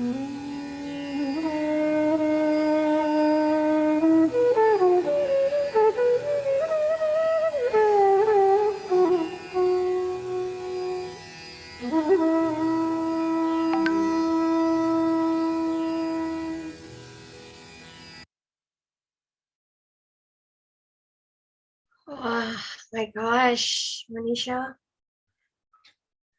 Just offering this to Krishna on Janmashtami, all the readers. And just want to thank so many people who have worked on this. Manisha, of course, who put together, and all the profiles put together by Suchi, and they were a part of our tarot website. Apnaz, Nitika, Rupali, Preeti, and so many others. Lata and Uttara, so many people working their magic on this, really. So, and just to clarify that Monday is free for everyone. Please come on. It is only for one-on-one that there is a Shri Ganesh charge, of 250 rupees. And you get to be a part of their journey as they get launched. And they are not just tarot readers. You've seen their unique essence. They are bringing in so many talents. So really welcome you all. Suchi, I will share one more thing before we come to your question. There is another thing we have seeded. I want to like really offer my gratitude to Krishna. Even yesterday we were planning to go on a tarot live, and I feel Krishna took over, and I got to do the live with Shivo, and our question was, what is Krishna's message for us?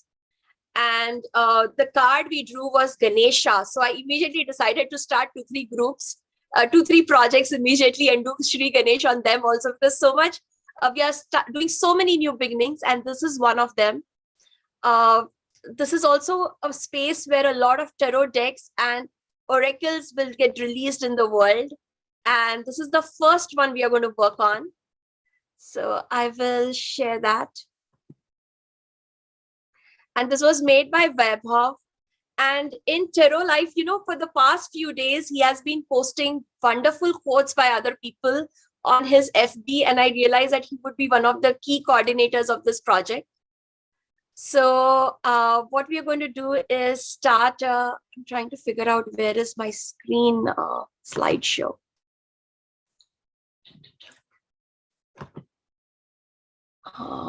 Just 1 minute, guys. I'll just figure out. There it is. So we are going to create a Quanto Shivo Oracle. This is just the working title, and I think Prabhav is so intuitive that he put together this message. And I'm literally getting goosebumps because this is such a part of my and probably even Shivo's past life. This is the Oracle of Delphi. She is channeling. She's sitting on a tripod and she's channeling. And I just was shocked when I saw this image. Shivo, isn't that very like psychic of Weber to put this on a... Yeah, even I'm getting goosebumps. Yeah. Yeah, I mean, this is unbelievable. And at first I was like, what has he put? And I was like, oh my God. So really, this is a channeling, and this is going to be of Shivo's quotes and some examples of his quote. I remember that there are so many of his words that have changed our lives. And because we were talking about avatar and hero, I wanted to share that one of the things that Shivo said to me about 7 years ago that really, I had to touch his feet. Because, he told me, once I told him that, when he was writing the characteristics of an avatar, he said that if there is someone who's better than you, then you join them. So I asked him that time that, what if there is someone with a spiritual method that is more effective than Quanto Life or what you are teaching or synthesis? And he said, without a hesitation, I will offer everything I have to that person. Like I will take, that person will be my guru and I will follow him. And that has really told me what, in that moment, Shivo as a guru consolidated in my heart even more. And these are some of his quotes. Shivo, you want to say that or read that, or just let everyone read it? So this is a quote that Vaibhav chose. Why do we choose logic over inspiration? Oh yeah, no, I think I chose this. Why do we choose logic over inspiration? That is because we can't trust life, because we are so uncomfortable with the unknown. And that is where we miss the essence. So Shivo, you want to say a little bit about this, or about one of those quotes, or all of them? Mansi, it is for everyone to kind of breathe in and imbibe. Yeah. If you imbibe it, there is nothing more to say actually. That's true. So we really breathe I in. feel these are the kind of quotes we should have, which are like complete in themselves. Yeah. When you imbibe them, when you breathe in, they will really begin to open up. They don't need any explanation actually. Yeah, they will enter you, the words will enter you, the spaces between the words will enter you, and really let them enter, penetrate. They will find the pattern in you. They will inspire the gift in you. So I will just be silent and I'll just share them. I invite everyone to gaze at these words.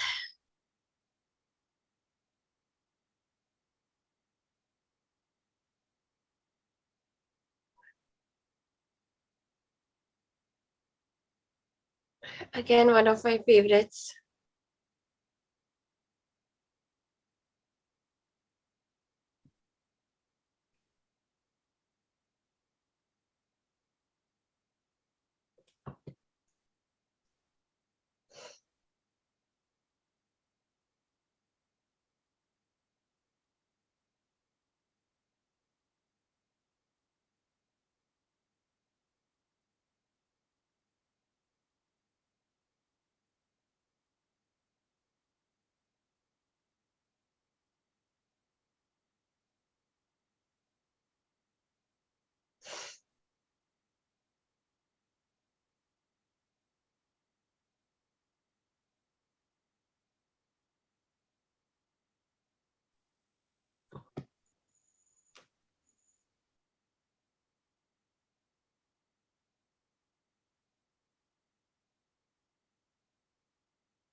Sneha, they will all be available in the Oracle deck. We are in the process of searching, finding what he has over the years.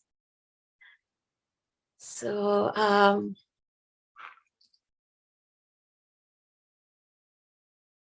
so really we will have to,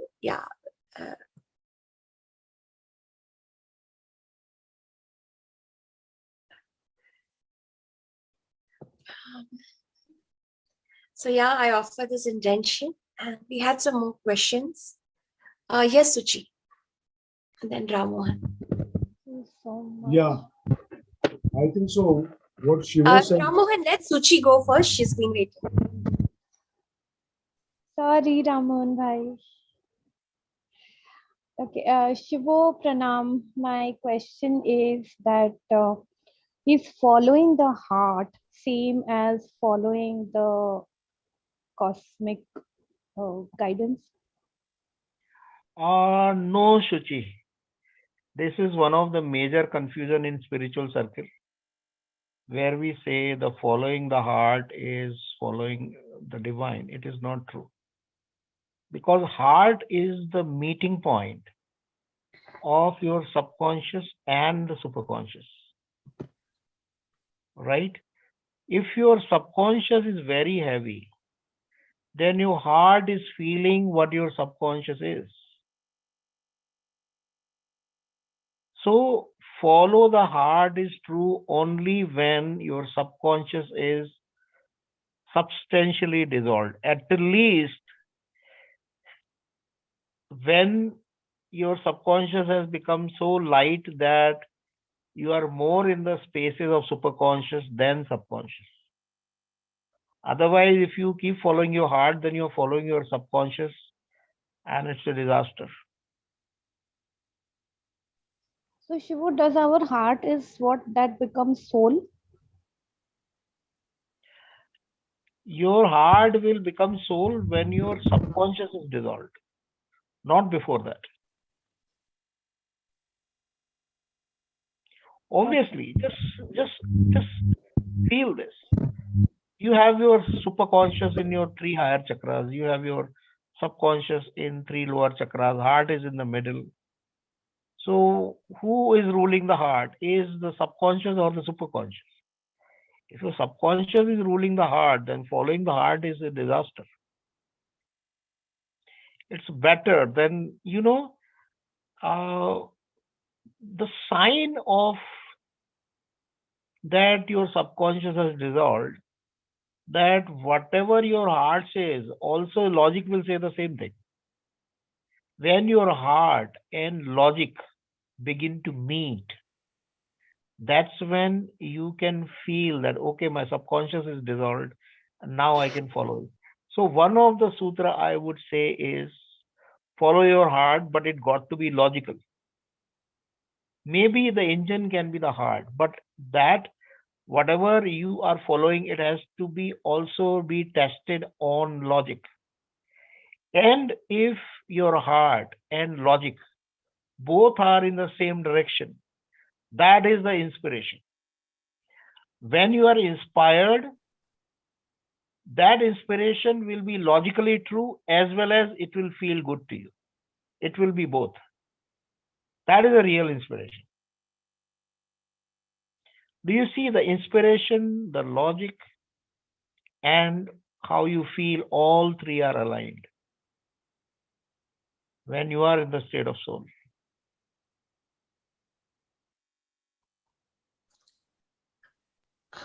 I want to share that there is a we have Quanto Life YouTube channel, and there is an excellent video by Shivo on how following your heart can be the biggest trap on the spiritual path. So it's an amazing video. We will, someone can remind and we can put it on. But it's a wonderful thing on how it's a trap actually, and how we get trapped by this. So great question. Yeah. Thanks. So yes, Ram Mohan, invite you. Yeah. Can I speak? Yeah. Yes. A lot of our patterns, if you see, when Shivo said, a lot of people follow their past also, that affects also. And our behavior patterns are dissolved, come through the subconscious, I think so. That's also stop us to dissolve it. It takes a lot of time. And there are a lot of baggages also which comes away. Because whatever our patterns and behaviors are, that we are like a program, even mobile, the person who puts content. So Ramon, what's your question? What's Does your question? the subconscious pattern affect us? Because to dissolve it takes a lot of time. No, subconscious patterns are always affecting you, always. Always it's there. Always. Yeah. It's not sometimes, always. They are ruling you. Yeah, from the memory of the day we are born till today. No, it's not just the memory. It's like the vibration are all over your body. It's in all over your mind. It's not just memory. Even if you don't have the memory of that, even then they're affecting you. Okay. They are ruling you, even if you don't remember. In fact, if you have the memory of how the subconscious pattern were formed, then you are less ruled by it. But when you forget how those patterns were formed, that's when they begin to rule you.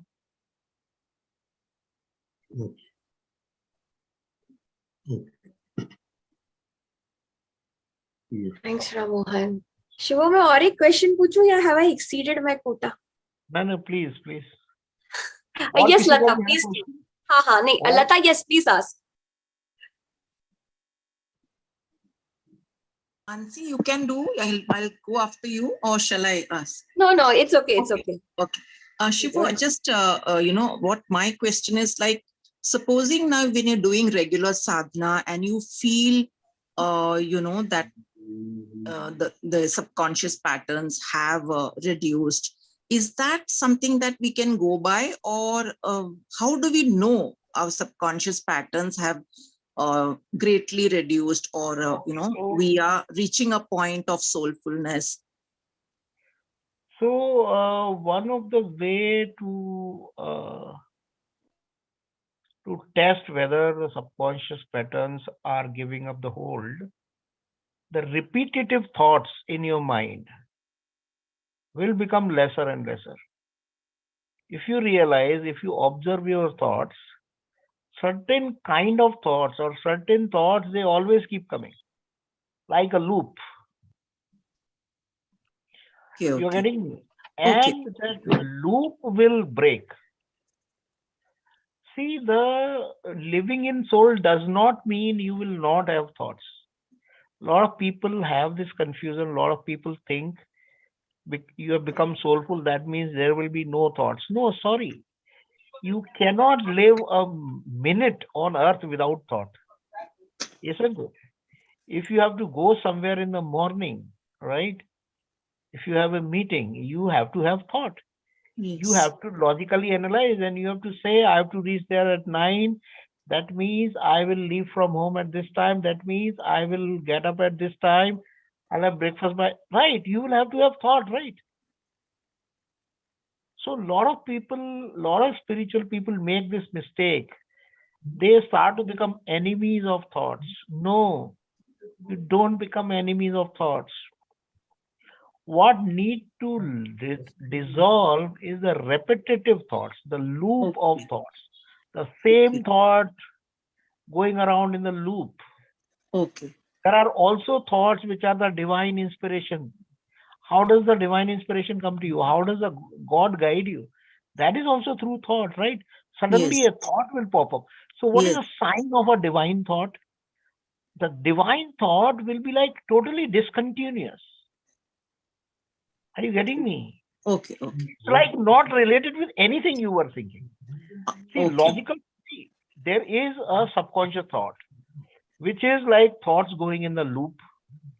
Then there is a conscious thought, which is like logic. You are saying, in order to do this, this has to be happen, then this has to happen. This is a logical thought, right?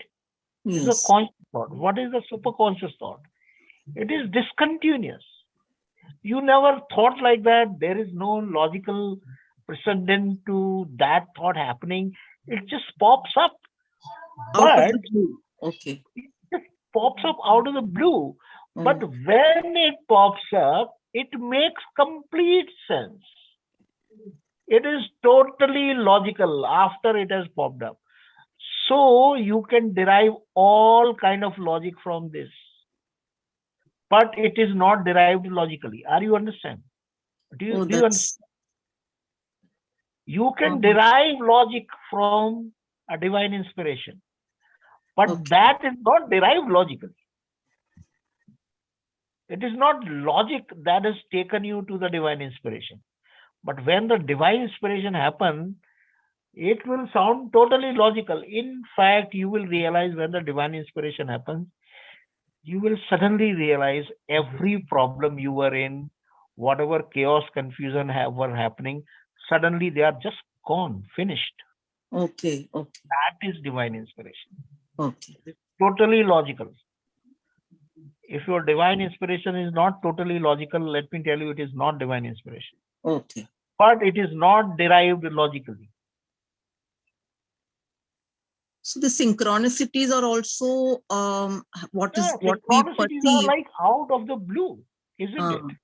Okay. You are not thinking. Okay. You are struggling with a situation, and suddenly one direction comes, one thought comes, all struggle is over. That is a synchronicity. Okay, Shivo, thank you so much. And synchronicity is a real sign of your spiritual growth.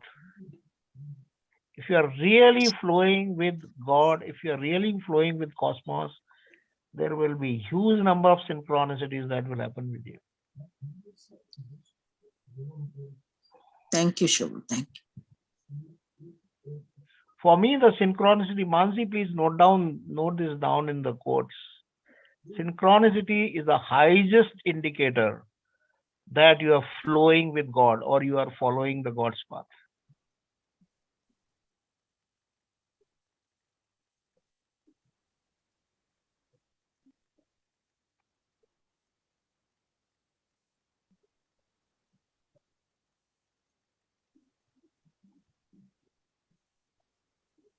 Observation role, no? Shivo, in this to reach this observation plays a key role in the soulfulness, right? What is the observation? What observation does? Observation dissolves your patterns. Okay.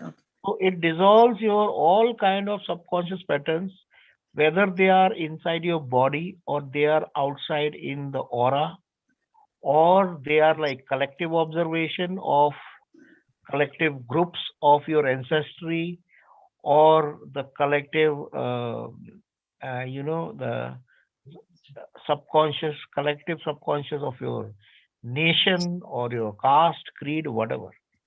So there is subconscious is not just individual subconscious. There are also many levels of collective subconscious. Even the goddesses, they accumulate a small portion of subconscious.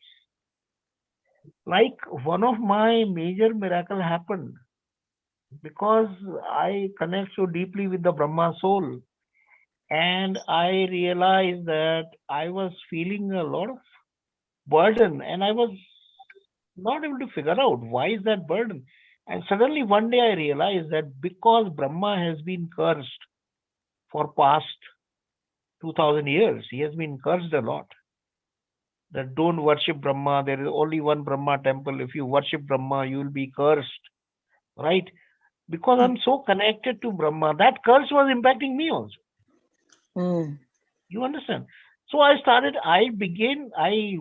got into observation of what's happening to the whole Brahma field. And then suddenly I felt so much freedom. I realized that even that field, the Brahma field, is also cleansed up. You're getting it? Yes, Shivo. So the subconscious patterns, they are not just your individual subconscious. They exist at so many different levels. Through our reactiveness to somebody else's pattern, does that person's pattern also get dissolved? If you are reacting to anybody's subconscious pattern, that means you have that same pattern in you, or a pattern reversed than him. Okay. And let me tell you, every pattern exists as a pair. Okay. If you have a particular pattern, there is also a reverse pattern that is present in you. It is just that right now, that particular part of the pattern, the one side of the coin has come up front. So if you are reacting to someone, that means you also have that pattern. If you are reacting to somebody's pattern, that is a clear indicator that you yourself have that pattern. When the pattern is dissolved, then even if the person is being ruled by his subconscious, and he is kind of projecting, throwing patterns, you will remain in compassion. And in your compassion, his pattern will dissolve, or you will do something. Okay. You may do something that can send that person into a shock. And in that shock, the pattern can dissolve. See, there are so many different ways the divine inspiration works. It is not always nice. Okay. You're getting me? So a lot of people know in Quanto Life, I mean, I end up saying things to people which are not nice at that moment. So it's about the transformation that brings. It's not about being nice. So you will end up doing something, saying something that will kind of lead into dissolution of pattern. It may not dissolve at that moment, but there will be some beginning. Thank you so much, Shivo. It's like the Gita download for me.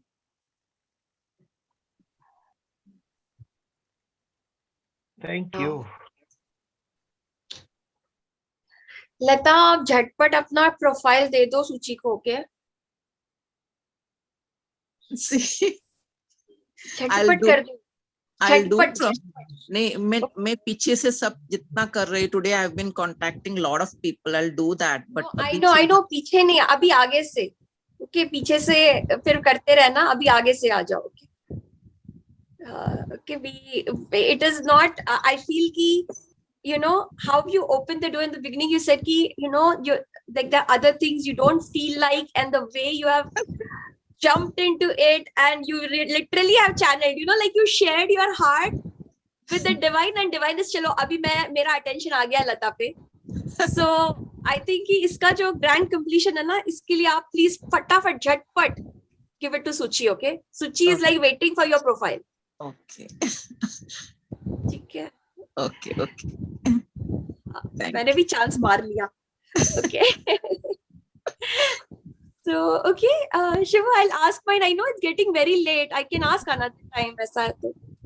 Yeah, let's take it as a last question, Mansi. And okay, Shiva. So you know, yesterday everything was going. Yeah.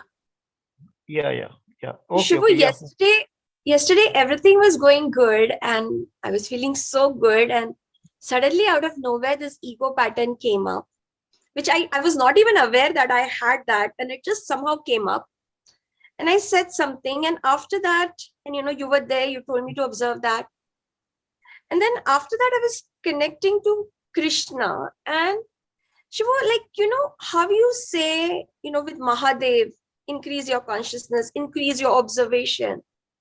The message I keep getting from Krishna always is love more, like love more, love deeper, love wider, love more expansive. Like, so what is there a difference? What is love see, in I the have realm always of said that consciousness has three main dimensions.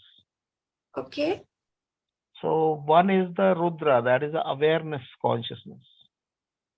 Then there is a love consciousness, that is Vishnu. And then there is a creation consciousness, that is Brahma. So you could be going through any of the root or the combination, any kind of proportion of these three in you, but all are the roots to consciousness. But because we have passed through Kali Yuga, the awareness consciousness is a must, because all of us have got huge subconscious. So awareness consciousness is a must. In fact, many of the spiritual paths today, they equate awareness with consciousness. They almost say awareness is consciousness. Yes, that's what is actually not true. But I would say at this point of time, awareness is probably the most important or the most potent path of consciousness.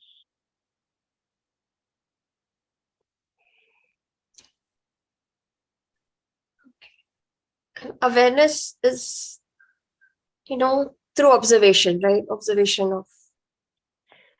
Yeah, so awareness, in awareness, you get to know the pattern. Like when you are aware, you will know that I am angry. Okay. And observation means becoming. Sorry, come again, Shivo. Awareness means? Awareness, let's say you are in action, like yesterday's situation. You got aware that my ego has triggered. Okay. Now observation Shivo, I didn't even know. Shivo, I didn't even know I had that ego. Right, fine. So that is awareness. Is to become awareness means to know that there is some pattern that has come up. That is awareness. Now that awareness can be your inner awareness or somebody else has brought that awareness. Okay.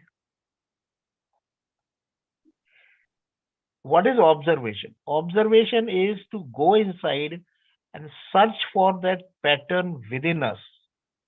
That within us could mean within our body or within our soul body, which is like all over, which is like around our body. So looking for that pattern in that body, that is observation.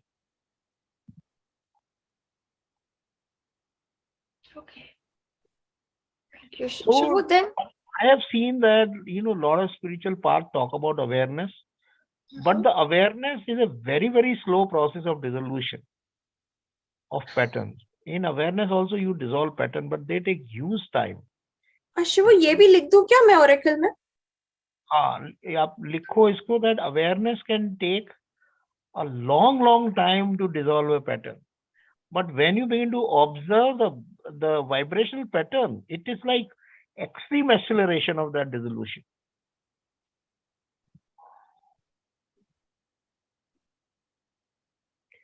So awareness is not enough.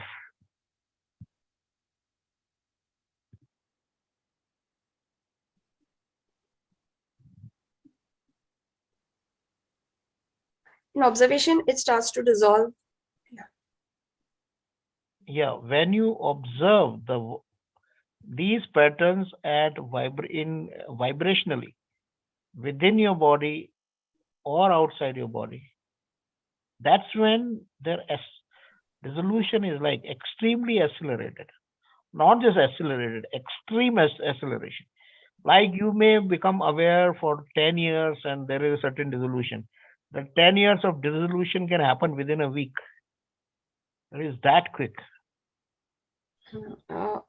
It starts to dissolve. What did you say? In a very accelerated, okay. Extreme accelerated way. Okay.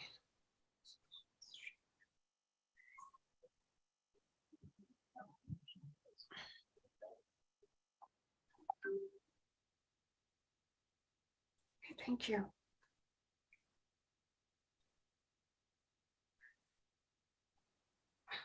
Shivu, can you take us through invocation? Why don't you do that, Mansi?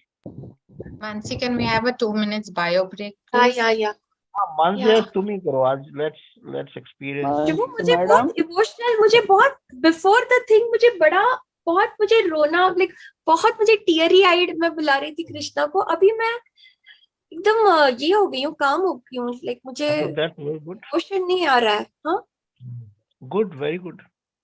Whatever. अरे मुझे that is how I connect to the emotion. That is what you need to. You also need to know that emotion is not necessary to experience the soulfulness. Mansi madam. Yes, Venkat, one minute. Let me just announce a 2-minute Can I bio recite break. slokas of Krishna, madam? Can I recite few slokas of Krishna on this occasion? Venkat, can you do one? Of, can you just close your eyes at channel 1? So Venkat, close your eyes. Be with us. Close your eyes. Yeah. Yes, connect I have to closed. Krishna. Yeah, connect to Krishna. Yes, I have connected. Okay, now ask him which one.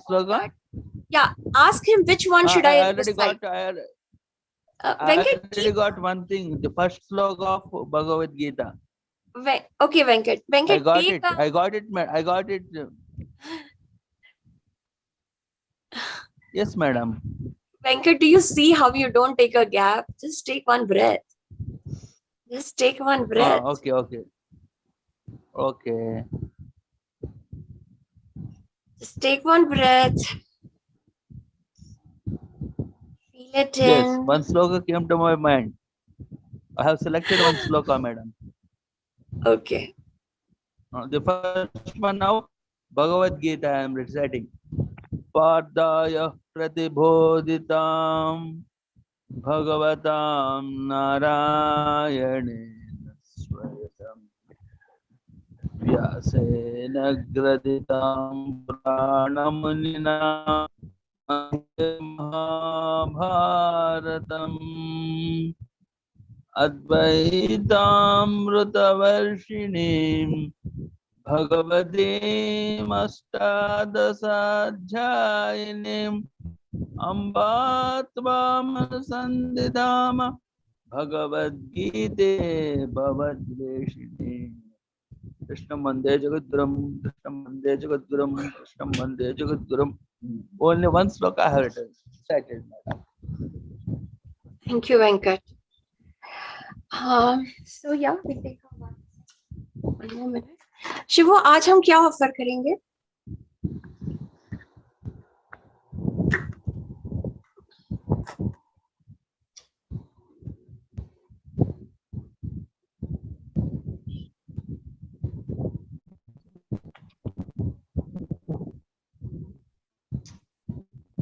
Shivo?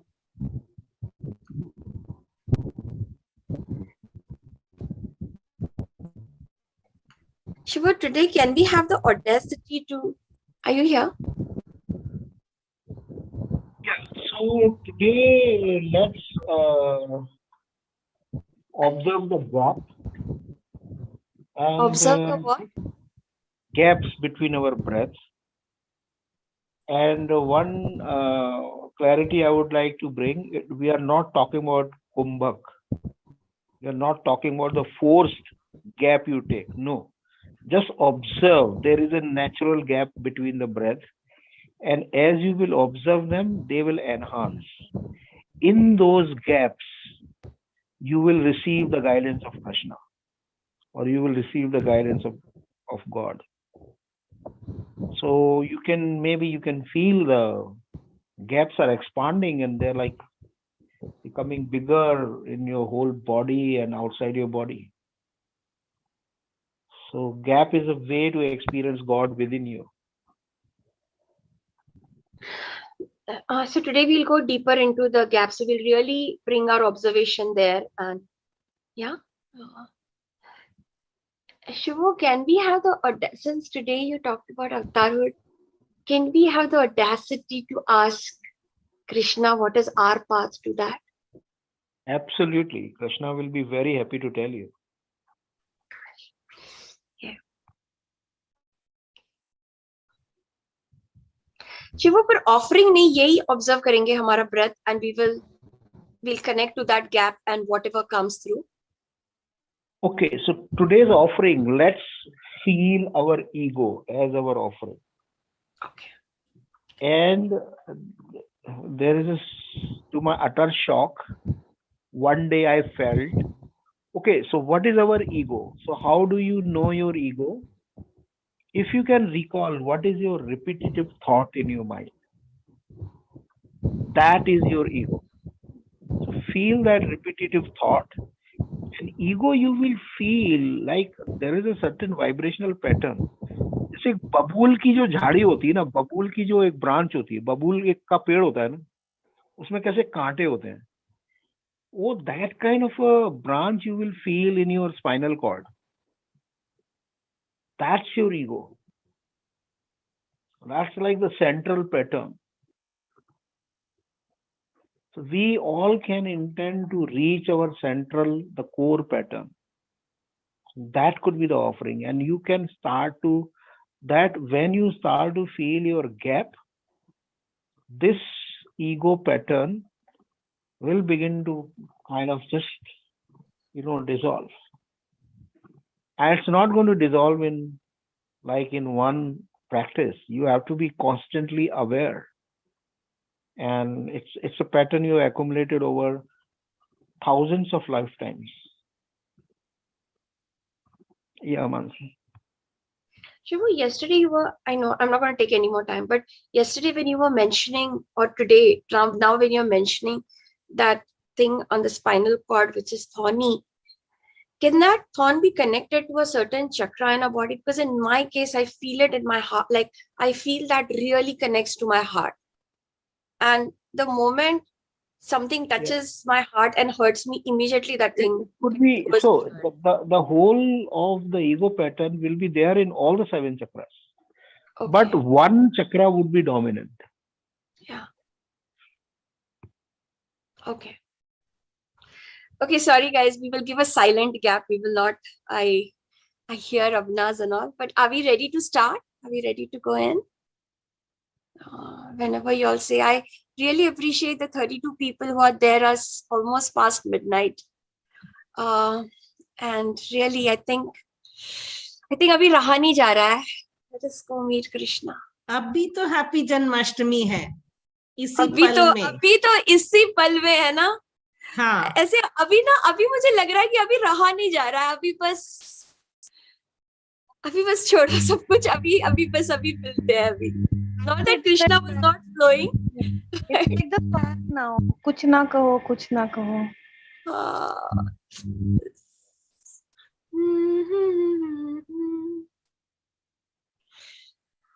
बस यही. बस एक मैं हूँ, बस एक तुम हो, बस. राइट. बस okay, Mansi, let's do this. Let's do what? Yeah. I said let's do this invocation with this sound. Aha.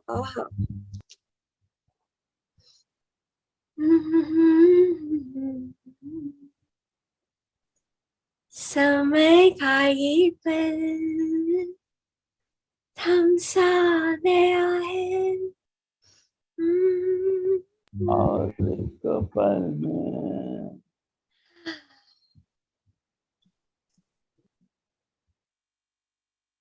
Let us get into Quanto Asana.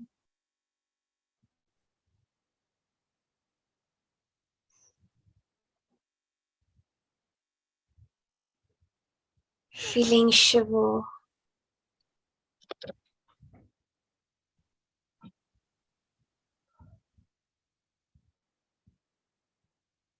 Becoming aware of ourselves. Observing our body.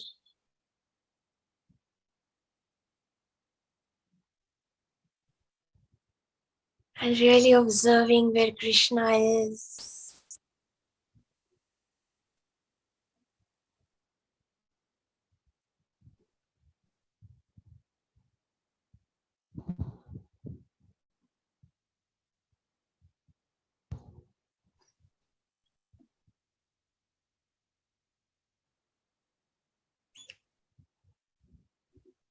We'll start observing our body.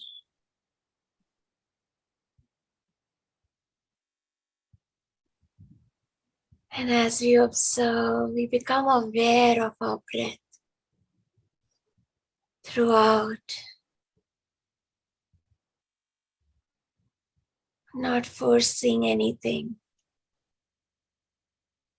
Just bringing our attention to our natural breath.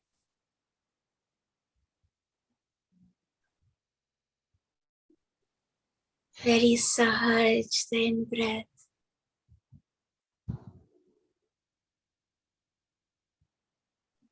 The out-breath.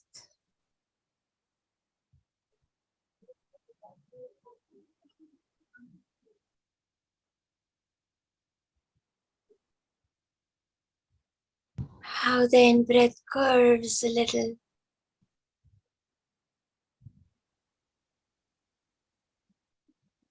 Following the breath with Krishna.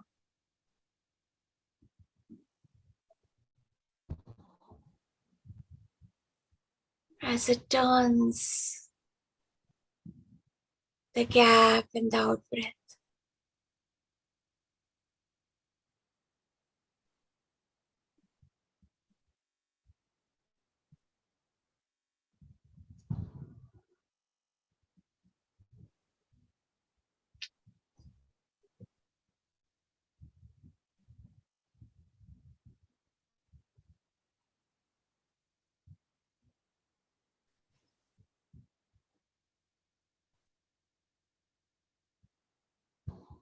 Feeling such intoxication even in that littlest gap.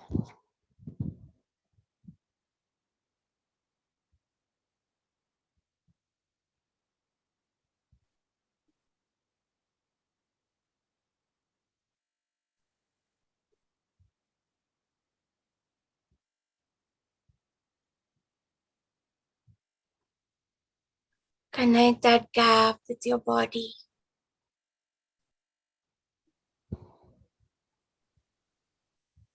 And observing your crown.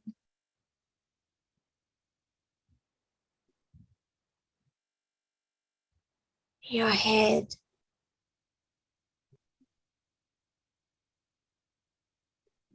your third eye,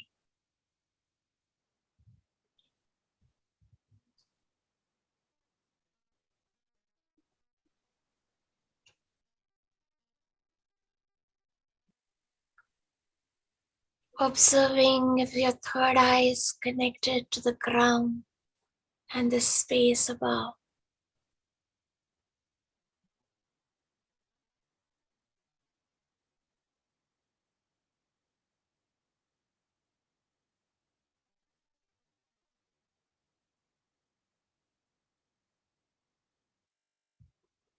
Observing your sense organs, the eyes, and I invite you to observe that what is the limit of your eyes? Is your seeing only in the eyes, or it's spread over the body, the space?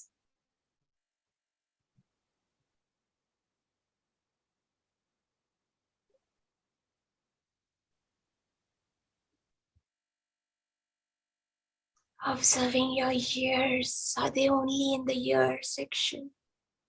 Or can you listen from everywhere?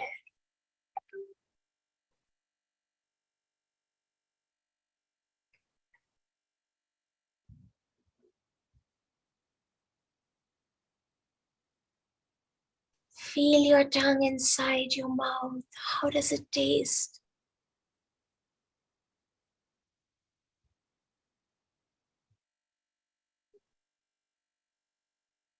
How does that taste feel?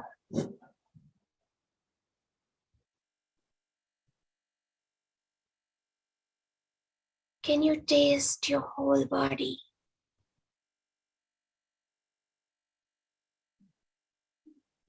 Can you stick your tongue out and taste the space?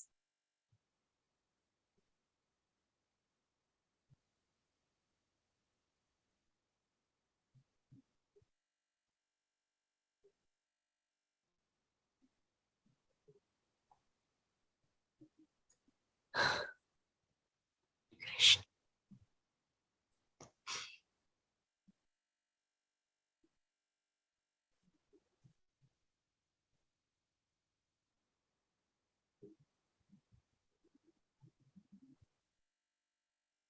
Your skin, can it feel Krishna? Who's there all in the space around us? Can you feel his embrace?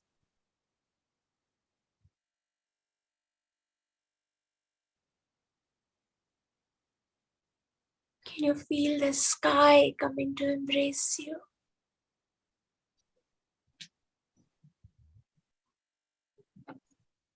What can you smell?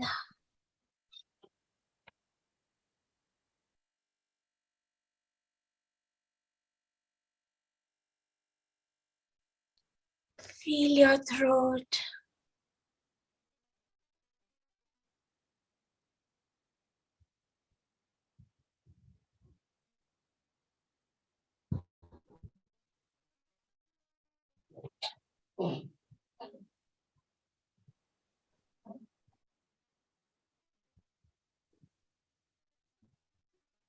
Feel the longing of the universe to express itself through you.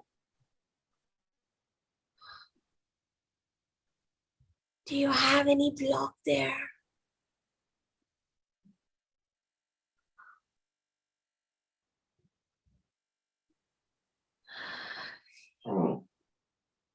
Observe your shoulders, your arms, your palms, your heart, your lungs. Paying attention to your breath happening very naturally.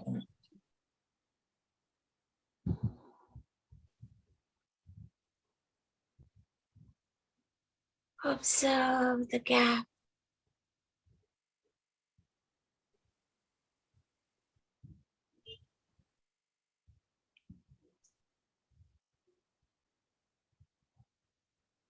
Feel your belly.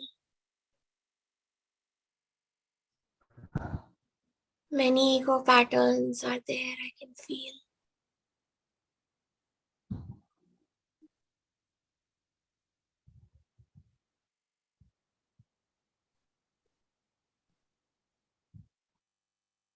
All the abdomen, the intestines,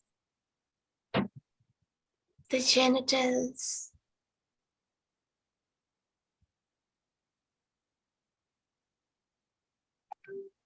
your legs,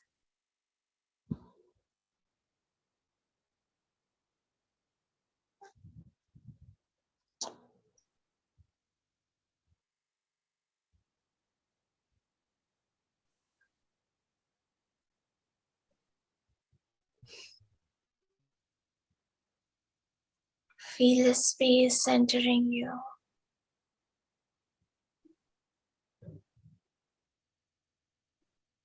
Feel your spine, feel the back of your head from the crown down your neck.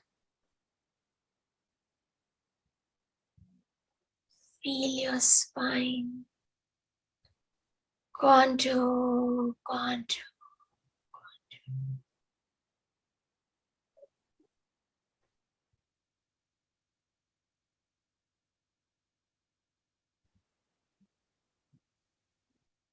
Inviting Krishna to help find our ego. That is like a spine, that is maybe like a barbed branch in the spine. A spine could be a barbed stem. Krishna.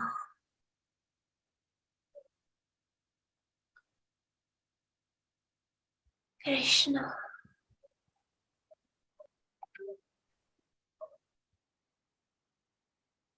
Krishna.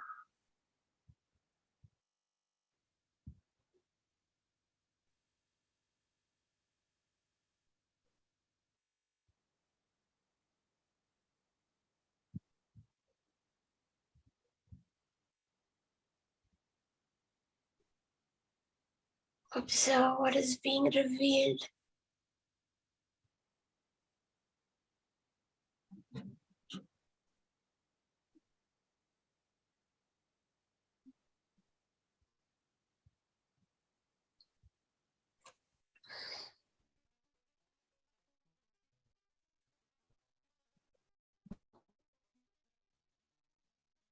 If you're aware of being made aware of any of your ego,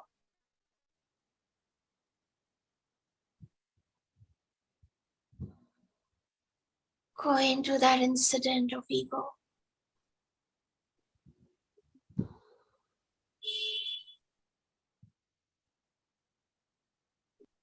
And feel its vibrational pattern in your body.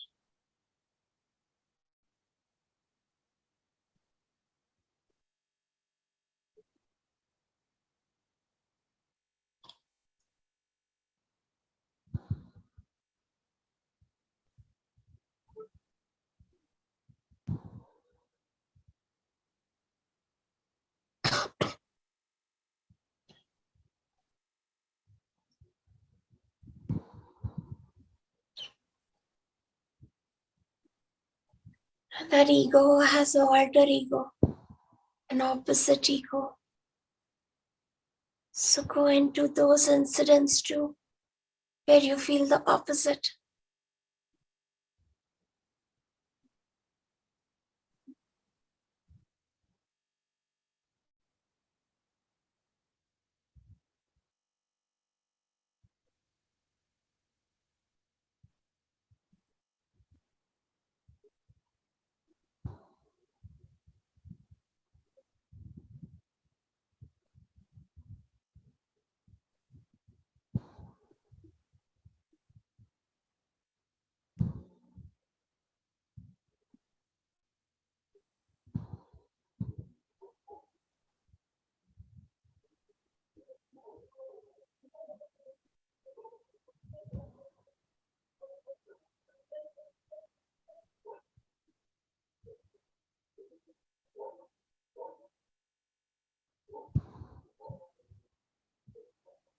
as you have this heart to heart with Krishna.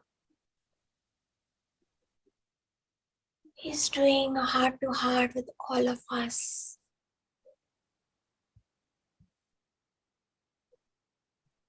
And yet it is one-on-one.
Keep observing both your ego pattern as well as the gap in the breath.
You can continue to sit more with this, or you can ask this question to Krishna today. What is your path to avatarhood?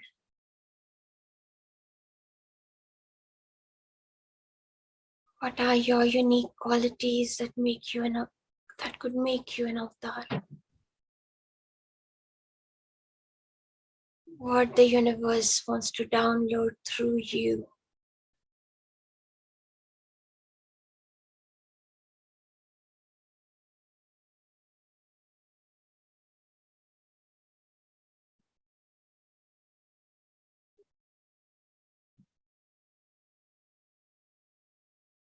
In some cases, there will be messages. It might be visuals. You can ask for a synchronicity that will show you the path. Sometimes it might just be the vibrations that are downloading. The answer may come in the form of vibrations. So let us be with this question.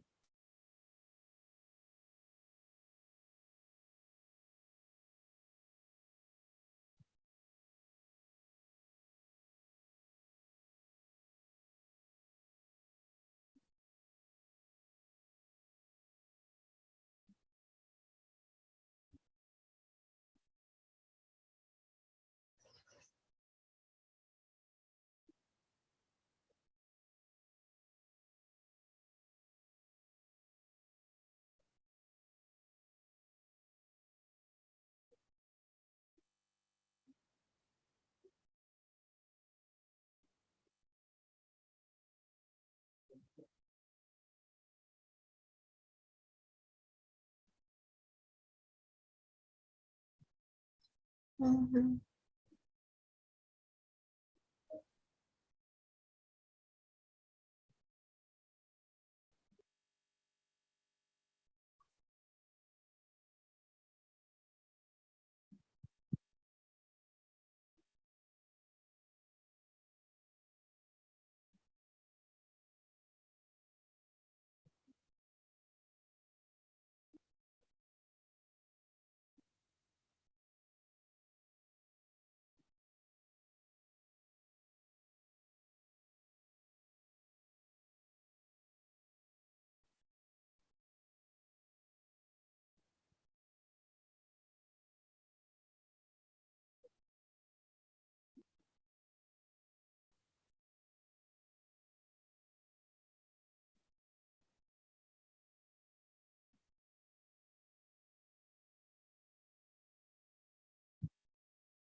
If you're ready, you can go into Shavasana or continue to sit here.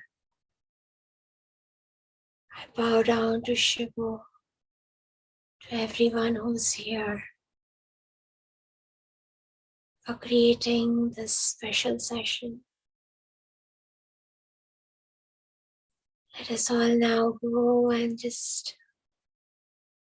be with our Krishna, dissolve with him in Shavasana.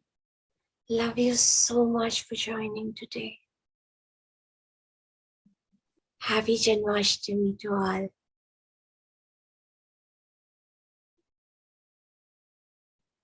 We will end the session now.